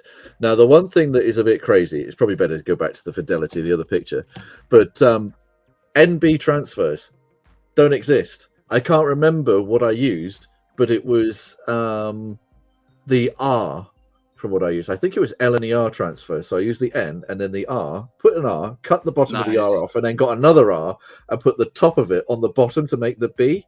That's great. Actually, brilliant. Bloody brilliant. Fantastic. Yeah. And in that scale, you kind of get away with it. But yeah, I don't think you would do it at a slightly bigger scale, but that was my way around it because no North British transfers. There's no plans to make anything else North British. I just wanted that one engine. Mm. That's beautiful. By the way, if anyone out there has one of these in 00 from Hornby, please let me know because I'd really like to buy it. Thank you. Oh, I have one, Yes, but I'm not selling it. I know you're not. You should have told me that. You should have told me that about 3 months ago because I did have two of them. Dan, we weren't talking 3 months ago. We're new friends. Yeah. We are new friends. We are new friends. New friends. I sold it to a friend of mine. Yeah, international friends. So this brings us up to date. This is last year, and Great Central coaches aren't available ready to run. Yeah, then this is a 3D printed kit available from a chap on eBay. Something Kirk, I think his name Kirkby, Martin Kirkby, something like that. And he does a range of different LNER and Great Central related coach and wagon kits, and they're all 3D printed parts. And this is the first one of 5 to make up a rake, which would be sort of circa 1911 for my setup. But I believe there's another one from there or it might be the same one again. That I sent a picture of. I think I sent multiples. James, slideshow. Yes, sorry. yeah, it's the same coach, but the other way around. But yeah, no, that's stunning. That really is it nice. was Wow, fantastic. that is. I mean, I think obviously scale has something to do with it, but there's a marked step up. Yeah. So one of the scariest things is teak for most people, and it's actually quite easy to paint. It's just time consuming. Basically, it's all about the base coat, I'd say, because on top it's a bit like weathering. You just scumble on, and then it's not necessarily what you put on; it's what you take off with a dry brush. That I found, Yeah. but teak has 1,000,001 techniques for different people, really. So it's something that is fairly subjective. Yeah. Very nice, though. Very, very nice. Oh, cool. And that's another one of his kits. That's a fish wagon. So yeah, they had several of these bogey fish wagons for express to catch. Oh, design it. Get us a print. He's probably alluding to I have one in Engage of the Great Central Moguls. But yeah, I haven't included that in the slideshow. Sorry. But yeah, this was probably one of the last things that I made and actually finished, which again was the tail end of last year. Dan, I wanted to find out because we've not mentioned it, and I know it's on your bingo card. Why haven't you done a kit build Flying Scotsman? 1 hour, 38 minutes, and 15 seconds. That's good, I don't know. I don't know if I should dignify that with a response, but no, don't dignify. It's fine because I've only ever owned one A3 in the time that I've been doing model railways. Out of all the scales, I owned one in Engage, and I owned the correct one, the most interesting one, the historic one, the first one to 100 miles an hour. I didn't own Flying Scotsman. I owned Papyrus, the one that should have been saved. Papyrus. Yeah. Sorry. You're not familiar with this story. I suppose. No, it's Dan, something- enlighten me. Okay, so people say that Scotsman was the first authenticated Anorak 100 goes miles back an on, hour. by the way. Yeah. When you look at the results of the speed trial, we could say definitively it reached 98, but we don't know. It's a bit too ambiguous beyond that point. There is a spike in the readout, and the sudden acceleration just makes no sense. Whereas Papyrus, its scroll shows that it went over 106 miles an hour sustained for several miles. So we know that it must have reached 100. It may not have reached 106, but it definitely reached 100. And it was the first recorded instance, meaning that it's more important than Flying Scotsman. It's not more important than Flying It Scotsman. is Oh. more important. Okay. That's a Name- whole stream in it's not. itself. Name So one you want to thing- talk about like Name one thing Flying Scotsman's done that was original. No, that's another Existed. stream. it's just still here. Dan, then did the Germans beat the British on the steam record? I don't know on that one because I haven't taken No. much notice of that side of things, but I do know. You know, that- there's a whole debate about that. There is. About the German- It's no debate. Yes, there is a lot of debate about it. There's no The thing debate. is, Mallard. my It nationality wasn't recorded because it was in the middle of war. A lot my of things nationality- weren't. forbids me from picking apart the Mallard record, which possibly wasn't as high as people think either. And where that lands, I knows? knew Brinker was going to jump in here. Yes, the Germans beat them. So what are we celebrating today then? If the Germans beat us? Only in the steam record. Oh, okay. Still clobbered them at war. At war. At God. war. I have to be careful with this one. I had an incident at Model Rail Scotland because, of course, working for Rapido, we're tied in with ESU. And I've got to know the person who runs ESU in Germany quite well. And he comes and does some shows with his own little stand next to ours. And at Model Rail Scotland, we had this big wall behind the Rapido stand, and behind it was the ESU stand.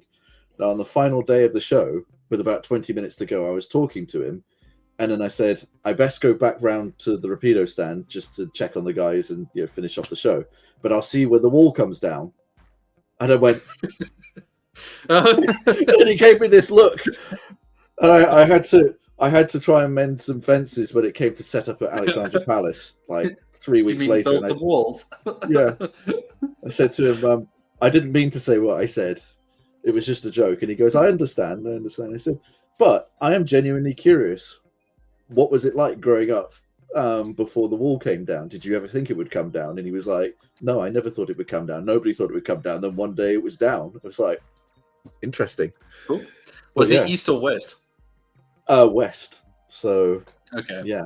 As far as I know. But yes, that's an interesting digression anyway. So It is. Yeah. It is. It's funny. I mean, it's an apt topic for today, though, in some strange matter-of-fact way. I guess so. So traditionally, how long does it take for James to go and do his business before he comes back? How long do you have to stall the chat for? I don't need to stall the chat. I've hosted, and I've hosted successfully, so I'm not successfully even slightly worried. Yes, everyone loved it. I think this comes back to the Railway Series comparison I made yesterday, where I wouldn't talk about that. It does. Not yet. You do you know about it? Because it was just me and James. I made this comparison. I said that out of the three of you, you're like three core characters that all live together in the same engine shed. And it's like James is a bit like Toby. He kind of sits there and watches sets things up and then laughs at the mayhem. You're like Thomas, who's kind of full of himself and a bit of a, and Rob is like Percy, a bit naive and every so often is a bit cheeky. I am not full of myself. What the hell are you talking about? You don't know what I'm doing, my ass. I know, right? I could just imagine you calling the other two silly stick in the muds. I am not. I'm not like Thomas. I don't know what the hell you're talking about. Oh my god! Damn! Shots fired. Consider your placement revoked. Yeah, That's fine. absolutely. This That's is fine. the last time, guys. Get your questions in for Dan because he's never coming back again. Dan, what are your top 5 ready-to-run models and top 5 kits? Oh, that's a tough one. Top 5 is kind of impossible. I would say probably if I was to narrow it down. I mean, Narrow it down. Aaron doesn't deserve 10 options. Narrow it down. at the moment, my top ready to run is this little chap. Yeah. I think he's brilliant. I really, really like that. And then probably my favorite kit, because I didn't have to build it, was this. Oh, look at that. Gimme. A tissue? No. Yes, but no. Give me that as well. But yeah, that's so as far as the answer goes, I suppose. There you are. There That you one. are. And what else? What else? No, we're narrowing it down. SBJ Okay, is fair enough. asking, if you were going to model anywhere outside the UK, where would you model, and would it be standard or narrow gauge? It's funny because I don't think this individual is seen. So I have multiple pages. I have an Engage page that's been going for years and years and years. But when I started out in 00, again, a couple of years ago, I started the 00 page, which is what you two are probably more familiar with. Today, I posted something on my Engage page where I haven't posted for a very long time. And on there is the answer to that question. I am actually planning a layout which is outside of the UK, which ties into an exciting announcement from Kato, which I've waited for years and years and years for them to do, and they're finally doing it. They are making a meter gauge crocodile, the Swiss RHB crocodile, ready to run in Engage. I love a croc. And I was like, I always said, if they make that model, then I have to go in and make a model to go with it. And I've started. I've bought a couple of another locomotive. I've got some coaches on order. So yeah, that's what I'm diving into. That is outside of the UK. Very cool, Dan. Very cool. I don't know any time amazing, frames on it, but it's more sort of collect the bits while you can, and then when you have time, you can build something with it. But the croc is fascinating. It looks amazing. Oh, it is. It's such a weapon, that thing. Honestly, it's like I've not really ever had much interest in electric. Sorry, Sam. But man, that croc is cool. It is awesome. It's really cool. It is cool because it's a 1920s electric. Yeah. And 1920s electrics are cool. And I learned that firsthand when I took a trip out on Sarah Siddons, because it's absolutely full of relays. So as it goes along, you just hear this crunch, crunch, crunch, crunch, crunch, crunch, crunch as they all go along. It's like, yeah. I saw an Instagram reel the other day of the croc running like in preservation, and the sound it makes is just, it's awesome. It's absolutely awesome. It's a brilliant piece of kit, and something that's always fascinated me. But it's like if you made a Garrett but ran it on electricity, that's what it is, essentially. Yeah. That's actually very right. Honorary steam engine. So I'll take that. Yeah.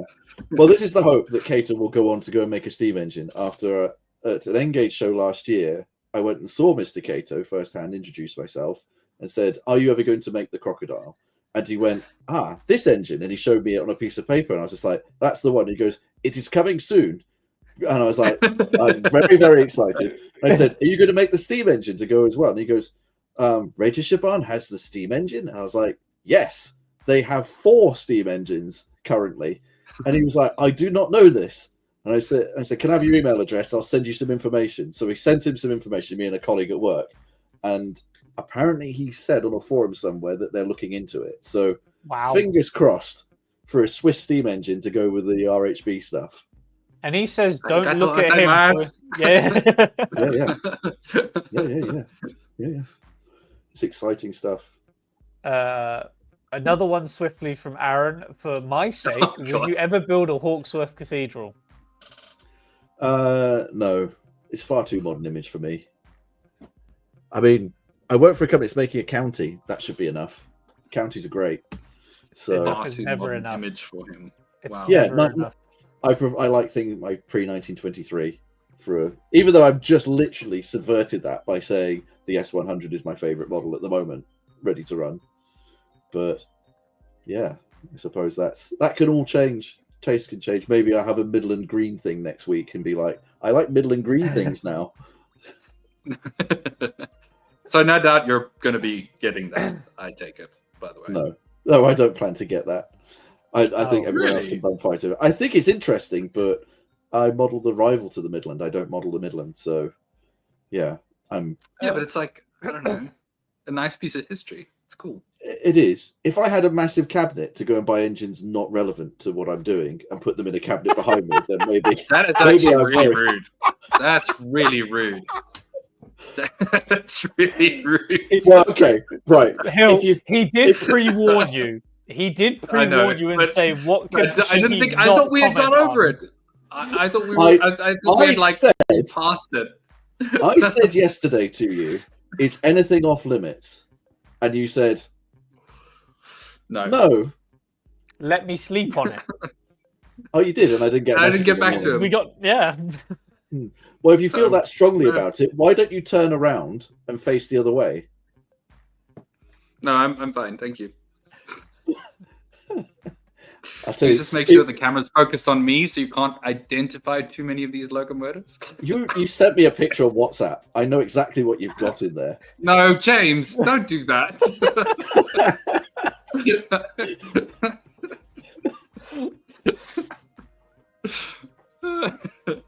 God.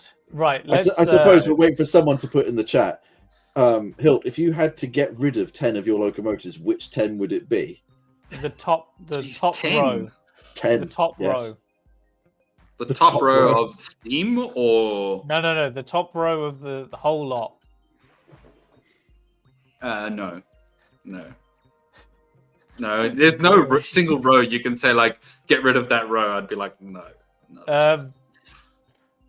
That first row of Steam is 90% Scotsman's, is it not? No, it's not. It's not. Hold on. There we wait. Scott, Tornado. Okay, so we got a lot of A2s up there. We have an A4, which I can't get rid of because of the double tender button. Yeah. I love the that. A2s and A22s and A23s, and then I've got one clan class over there, which I again won't get rid of. It's a tough choice. So I would say third row. This row here? Yeah, third Steam row, yeah. But the hush hush is there. That's why you get rid of it. No, absolutely not. I freaking love the hush hush. I'd say the P2 is more relevant. The rest, honestly, the rest in that row, maybe. How many NGG16s could you fit in the display case instead? Wow. Wow. I'd love one. I really would. I do want to do like a KwaZulu-Natal NGG16 like kind of diorama thing at some point. I'd love to do a proper South African small diorama. So it's just a case of getting the loco and building it. Did you get rid of the room's not big enough. Did you get rid of the GMAM? Yeah, I did. Well, that's disappointing. What you needed instead was a dolly. That would have been much better. I probably would have gone around your curves. That's what they call them, right? Yeah, 19D? yeah. I would love a 19D. We actually need to have an episode about this at some point. We will. You know what's tragic is you say, I'd love to have a model of a 19D. I would love to see a 19D. I haven't actually seen one. To me, it's just mythology. I just want to point this out to everyone watching in the UK, and including you, Dan. If you guys come and visit me, first of all, I'll happily have you over. But secondly, your British pound sterling does exceptionally well in South Africa, so you could live like kings if you came on holiday here. So you could see all the 19. You could probably buy a 19D if you wanted to. So, oh wow! Over. I take it the trade-off for being put up is you have to bring a suitcase full of Class 37s with you. I mean, yes, absolutely. That's kind of board and lodging. Oh, you wouldn't settle for a case full of Class 66s instead? Absolutely. No, I don't think so. Acura Sorry. 66s. Oh, yes. No, Right. I actually cancelled my latest one. But anyways, Really? Which one did you Oh. cancel and why? I cancelled the Euro 66. I was at that point a couple months ago where I was like, oh, this interests me, so I'll get it. And then, you know, as I've chatted to both of you over time, you know that I'm kind of like narrowing it in onto the Highlands now, so it just doesn't make sense. That's why you need to get rid of most of your steam engines. I was going to Most say of them are none of just those not belong across. on the Highland. Shut No. up! I still love steam engines. There I'm are not plenty of getting rid of appropriate it. ones you can get. There's a Yeah, 16XX absolutely. you should have. There's more appropriate ones Yes. than that for what you models. No, that's the Hang on. most appropriate. We're getting there, Dan. All right, give me some time, please. Thanks. It's all right. If you need to go and have some help, I can always put the anorak on. They give you advice. Yeah, I know. You do it anyways. I don't ask you to, but you do it anyway. Feels like a mild source of frustration. No, not at all. Not even a bit. I love it. Hilton being sarcastic. It's really annoying. Was that on the bingo card? No, it wasn't. Regret sits in. Yeah, I had to be honest. Yeah, there's a lot of these things that haven't come true, so we've done pretty Wow. poorly. So Yeah, at the end of the stream, do you have to reveal those to us? I suppose. Yeah, in 5 minutes I could do. Who Okay. said 5 minutes? We haven't even started the topic yet. This has just been you. We literally, How late do you want to go? we are not going later. Not going later. Please, I've had a week. I'm no. I think it's quite funny how we've come along and posed a question, haven't answered it. I think that's good. It gives you scope for a part 2 at some point, but with a different guest. Because clear, I'm not coming back. I don't know. I'll have you back. He might not be around, but you know. I have to do it a week when Rob's around and Hilton isn't. Well, but never say never. Oh Never say no, never. no, I'm not roping myself into that one. So, trying to get back on topic for the last 4 and a bit minutes of what we've got going Okay, on. So, that was on my bingo card. So you've What, given me me? another one. what, me Yeah. telling us to get back on topic? Yeah, well, James struggling to get us back on topic was on there. And if you're saying, right, well, we've got to, that is you admitting you were struggling. Are there any more So- questions while we're in that phase? I've been looking through, and there aren't any other additional questions specifically for you. So if you do have them, please bring them up for sure. I think we should ask Hilton questions. No, Well, Or we should ask the audience, what is in the other direction that he's being so cagey yeah, I about? was gonna say, what's he being cagey about? What's he being I'm not. cagey about? no. No, being very because cagey. no, we can't do that because there are people that know what is there, and they will throw him under the bus and tell people. Oh, No, I they think what won't. No, we they should say is that they're going to have to speculate for another, was it 003 days? Yeah. Sorry, that's just how you say Three it. days.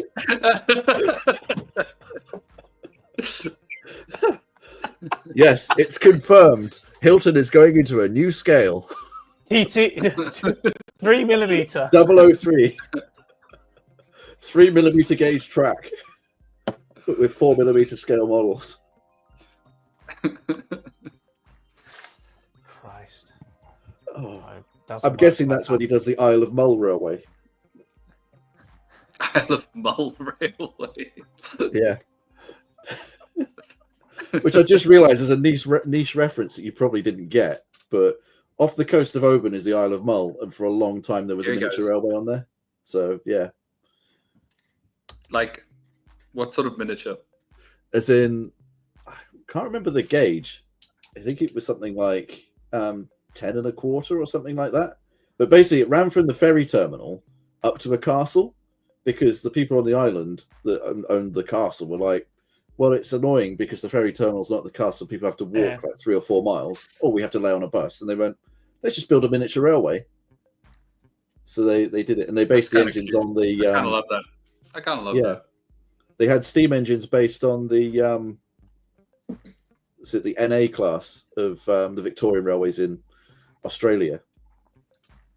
But yeah, that would probably work as 003. That's kind of cool. I won't lie.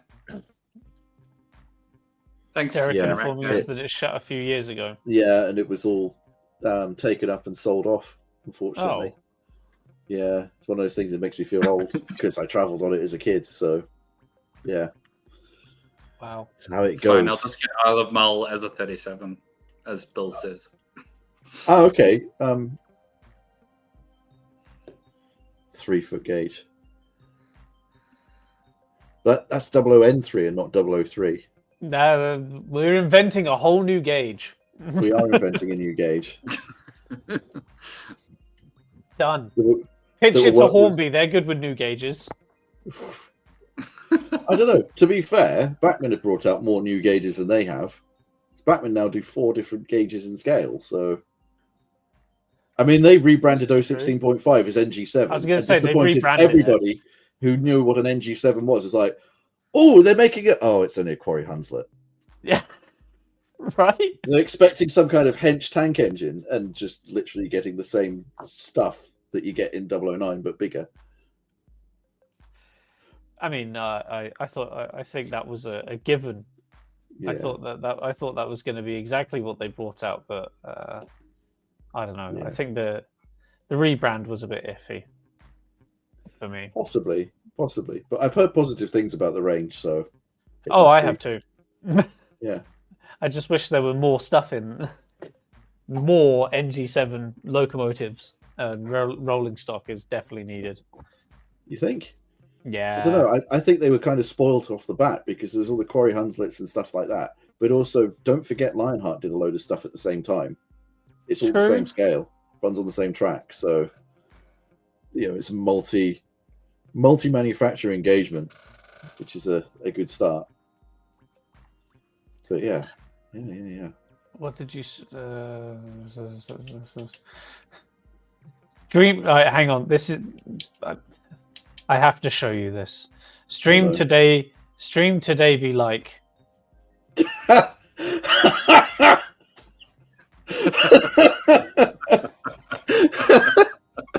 What on earth is that picture of James?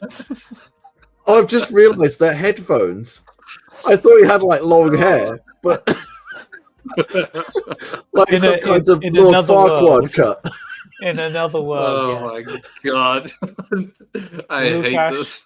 That is so brilliant good. human you. I am saving that for all eternity. That is so good. It's so good. Oh my god. I and the hate next it time so all three of you are much. available, that's going to be posted everywhere. The team's back together. No, we are using that. We are using that for the RWS. No, we're thumbnail. not. That's being No, done we're now. No, we're not. No, we are. I quit. I quit. You can't quit.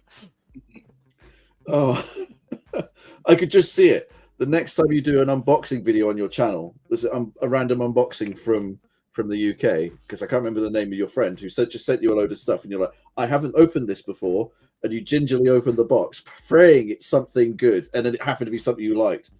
But there's nothing stopping us from doing it again, but it being a Thomas. Just an And you opening it. Just...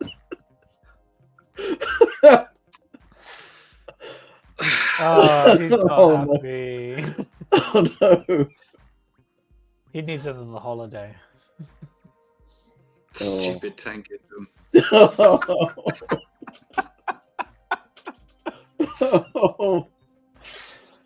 Oh. So as we're wrapping this up in chaos, Dan, Yeah. do you think kit building and scratch building is in decline? I think the future rests on Hilt's shoulders. If he builds a kit, it will carry on. If he doesn't, it will die. So what are we sending him then? It's going to be a surprise for an unboxing video, obviously. Of course. Of course. We It'll already have to have be plans. This is Well, the yeah, there was worst something. dream ever. There was something in mind that is appropriate for what he does. So, yeah. Maybe watch this space. I don't know. Who knows? Have you Cool. got any further thoughts? No. It's appropriate, Hill. It's appropriate.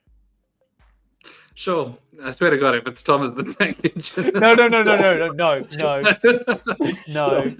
It's not. not Thomas the Tank Engine. It's not. I promise you, it's something you will actually really like.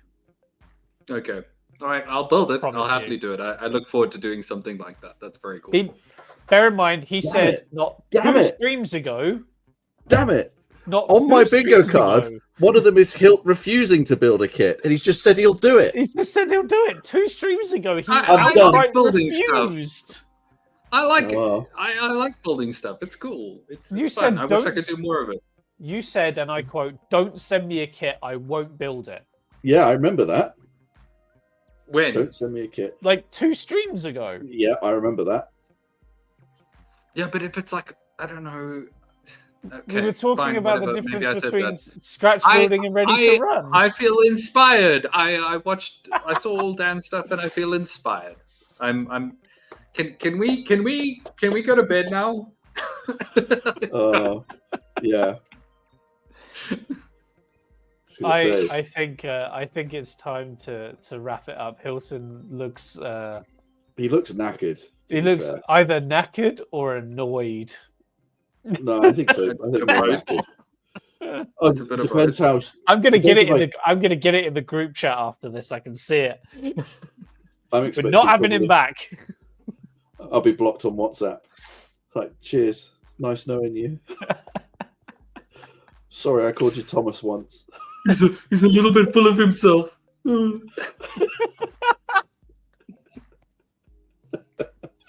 Shut up, Dan. You're full of yourself.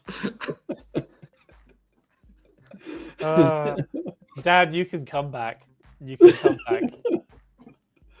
Oh dear. This is how it It's ends been up. fun. You are more than welcome. It's been fun. It's I'm been going to end up like a grenade.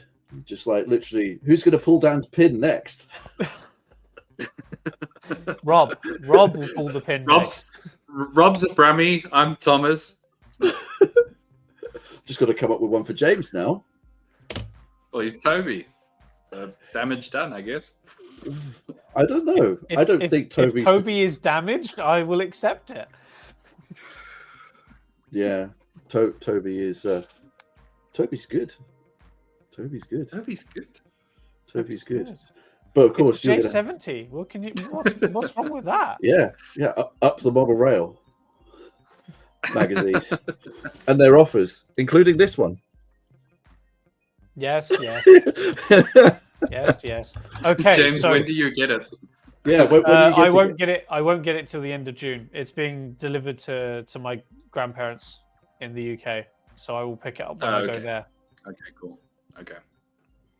Looking forward Nice. to seeing it when you get it, though.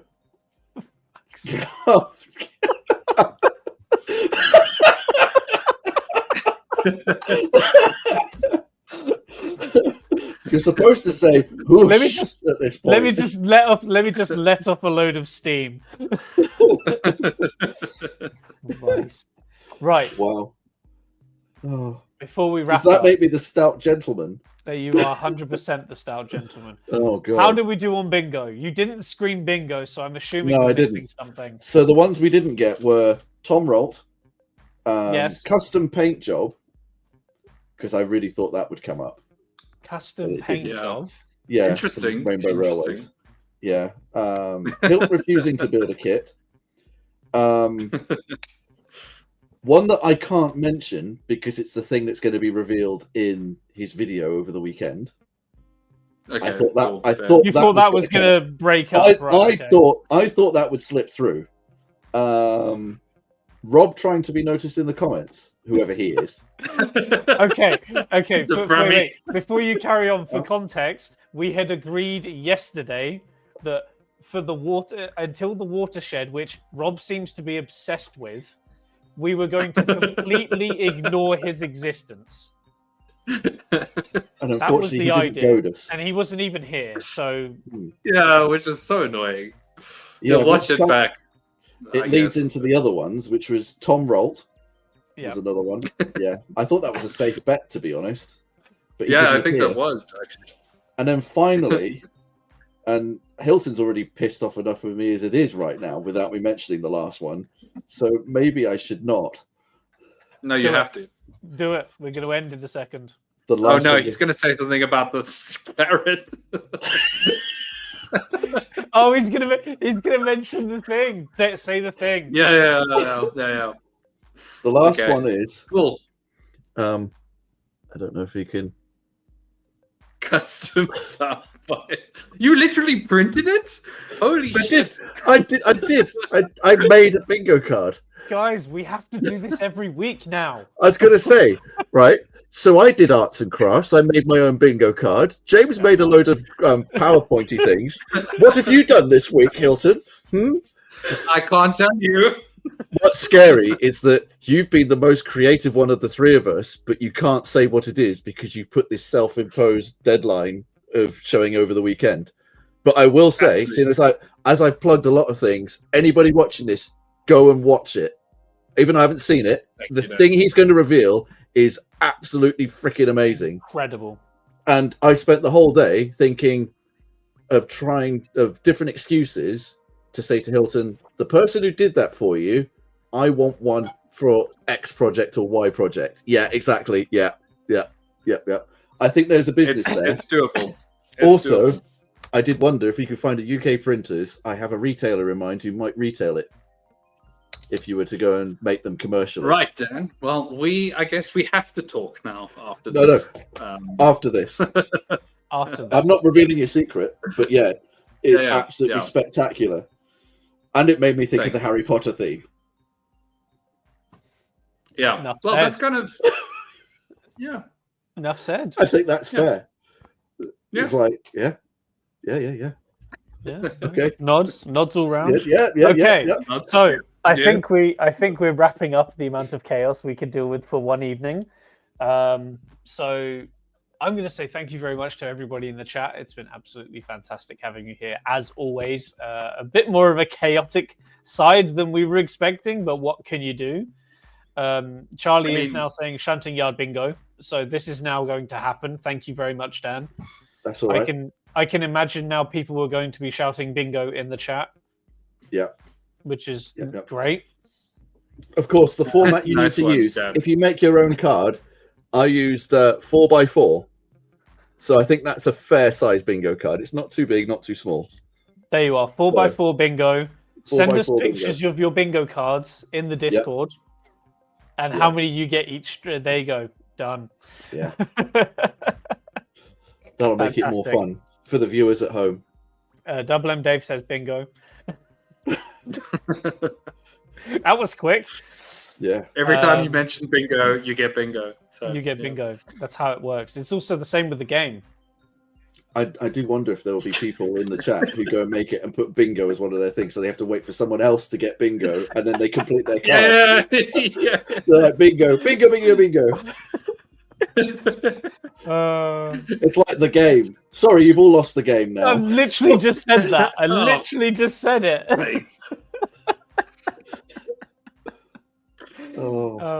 Right. Dan, it has been a real pleasure having you here, despite really what you've said.